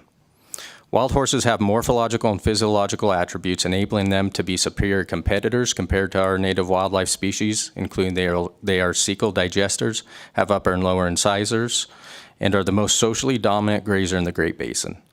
These attributes, combined with the high growth rates, lack of sufficient predation to keep populations in check, broad habitat requirements, and large group sizes can enable horses to outcompete native wildlife for water, forage, and lead to degradation of rangelands and wetlands when over AML or their ecological carrying capacity.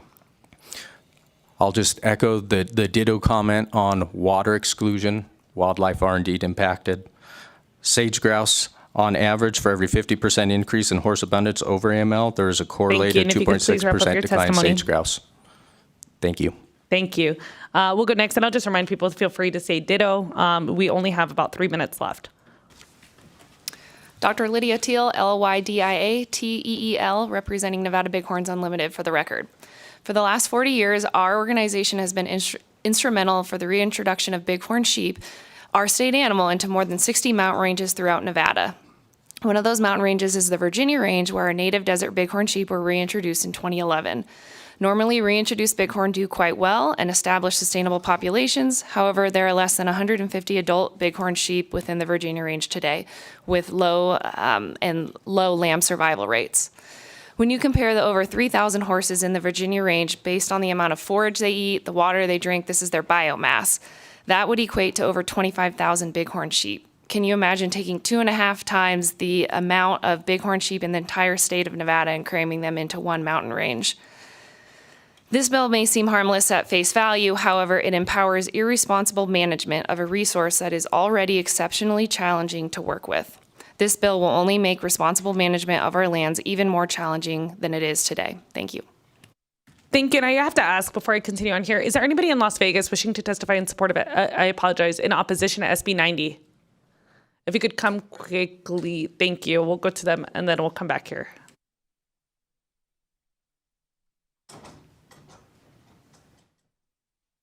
My name is John Hyatt, John-Hiatt, and I oppose SB 90. We have enormous amount of damage from wild horses in the southern part of the state and almost no way to recover the habitat that's being destroyed. I'm really concerned about the unintended consequences of this bill, which basically will send a message to the rest of the country, specifically to Congress, that we don't have any problem with wild horses here, and therefore we don't need additional funds to manage wild horses in the state of Nevada. So I urge you very strongly to vote against SB 90 and not send an unintended message to the rest of the country. Thank you. Thank you. We'll come back to Carson City. Go ahead. Thank you, Madam Chair. Dr. J.J. Goycochea, GOI, COE-CHEA, Director, Nevada Department of Agriculture, two-time state veterinarian with that agency as well. Here today in opposition on behalf of the Nevada Department of Agriculture for SB 90 to help set the record straight. Census numbers on the VRE: 1997, 413 horses; 2002, 1,274 horses; 2008, 1,448 horses; 2014, 1,959; 2018, 2,951; and March of 22, 3,567. That is an unsustainable trend. I'm going to pivot just a minute, ditto on everything that they said on the wildlife species, but coming from a veterinarian, I can say I've been able to offer assistance to the BLM when needed over the years. However, those calls for assistance on debilitated horses are increasing in frequency. The die-offs of the 1990s, recent drought die-offs, and now the need to euthanize at times dozens of horses on our rangeland leaves a mark on me that I'm glad no one sitting up there has to experience. Please do not hang a label on an unmanaged horse in this state. If we want to pass meaningful legislation, let's follow the Wild Horse and Burro Act, and once we're at managed levels, then we can come back and revisit this and truly do it. You are doing an injustice to the horse if you hang a label on them at this point. Thank you. Thank you. And at this time, our time has concluded for opposition. I understand there's a number of people that are still here. I encourage you to please submit your written remarks to our committee staff. But at this time, I will ask the camera if they can capture everybody. If you came here in opposition to this bill, if you could please stand, and we'll have the cameras capture the room. Thank you.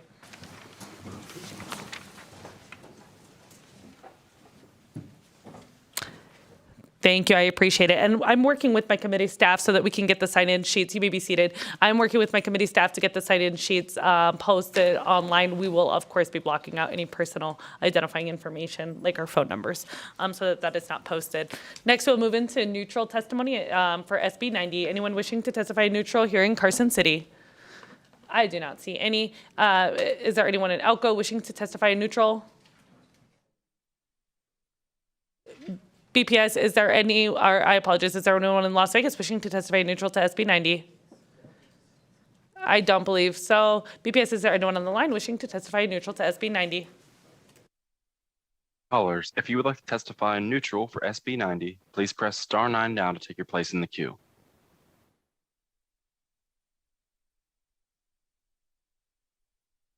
Chair, there are no callers choosing to provide neutral testimony at this time.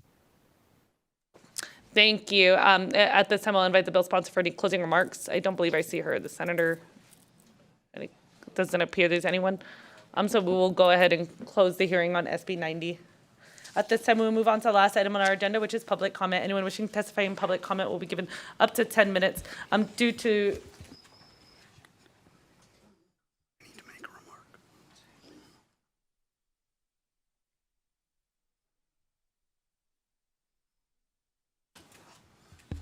I'll move on to remarks after public comment. I will go ahead and go to public comments. If there is public comment, I will limit public comment to about 10 minutes because I do have to get our committee members to floor. So is there anyone wishing to testify in public comment? Ms. Hanson, you may begin. And you know the drill. Thank you, Madam Chairman. My name is Janine Hanson, State President of Nevada Families for Freedom. I want to compliment you on the most fair way you conducted this hearing. I really appreciate that. And I also want to compliment the members of the committee who obviously had done their homework in advance and looked at this issue. I appreciate my own Assemblyman Gurr, for his statements in this meeting. I just wanted to mention, although I didn't have the opportunity to testify, that my brother was one of the people, Dan Hansen, in the very beginning of the Wild Horse and Burro Act that opposed it in Nevada, and we can see the devastation which has resulted. Thank you, Madam Chairman, for the way you conducted the committee. Thank you. Thank you, Ms. Hanson. Is there anyone else wishing to testify in public comment today? I don't see any it believes I have one more in Carson City. If there's anyone in Las Vegas, please approach the table now. Thank you. Yes, good morning. Thank you for your service. My name is Sherman Swanson. I'm Emeritus Professor of Rangeland and Riparian Ecology and Management at UNR, and I was appointed by both Republican and Democratic governors to represent the general public on the Sagebrush Ecosystem Council. It takes courage to vote no on a bill supported by fourth graders and powerful moneyed interests, but vote no you must do because SB 90 sends the wrong message. I will ask the audience to be silent but I will ask our members, I will ask any testimony to just remain talking neutral about other topics outside of the legislation we have considered today. Thank you. Can I tell you about some research that I conducted? It's research, yes. So over 4 decades, I studied riparian grazing management, and we have a tool shed full of tools that work.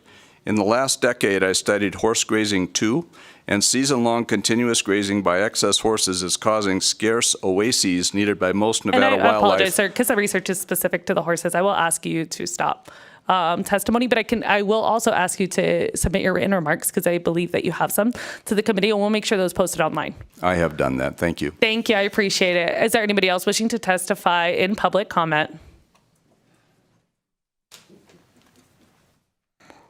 I don't believe I see any in Carson City or in Las Vegas or in Elko. BPS, is there anyone on the line wishing to testify in public comment?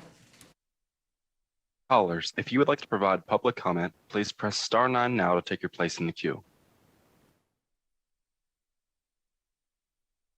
One moment, Chair.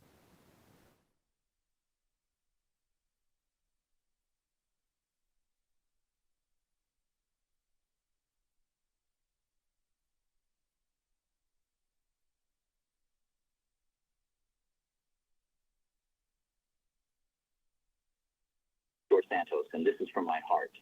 In the land where the wild horses roam, I dream of making. Hi, can we go to the next? With manes that. Thank you. Chair, there are no more callers choose to provide public comment at this time. Thank you. At this time, members, any remarks? Assemblyman Gurr. Thank you, Madam Chair. I also would like to thank you for the fair way you've run this meeting.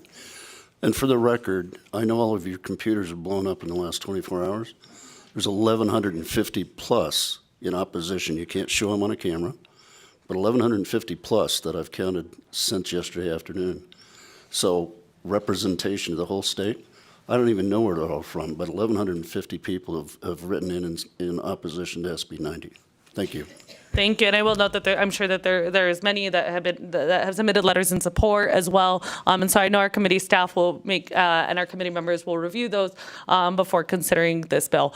Members, any additional remarks? It doesn't appear there are any. I will remind members that we will have a hearing tomorrow. We will be considering two bills. Please make sure that you review the updated agenda. An updated agenda has been sent out during this committee meeting, so those bills have been posted. On Thursday, we will be hosting a work session as well, and probably have a little bit later of a start time. At this time, the meeting is adjourned.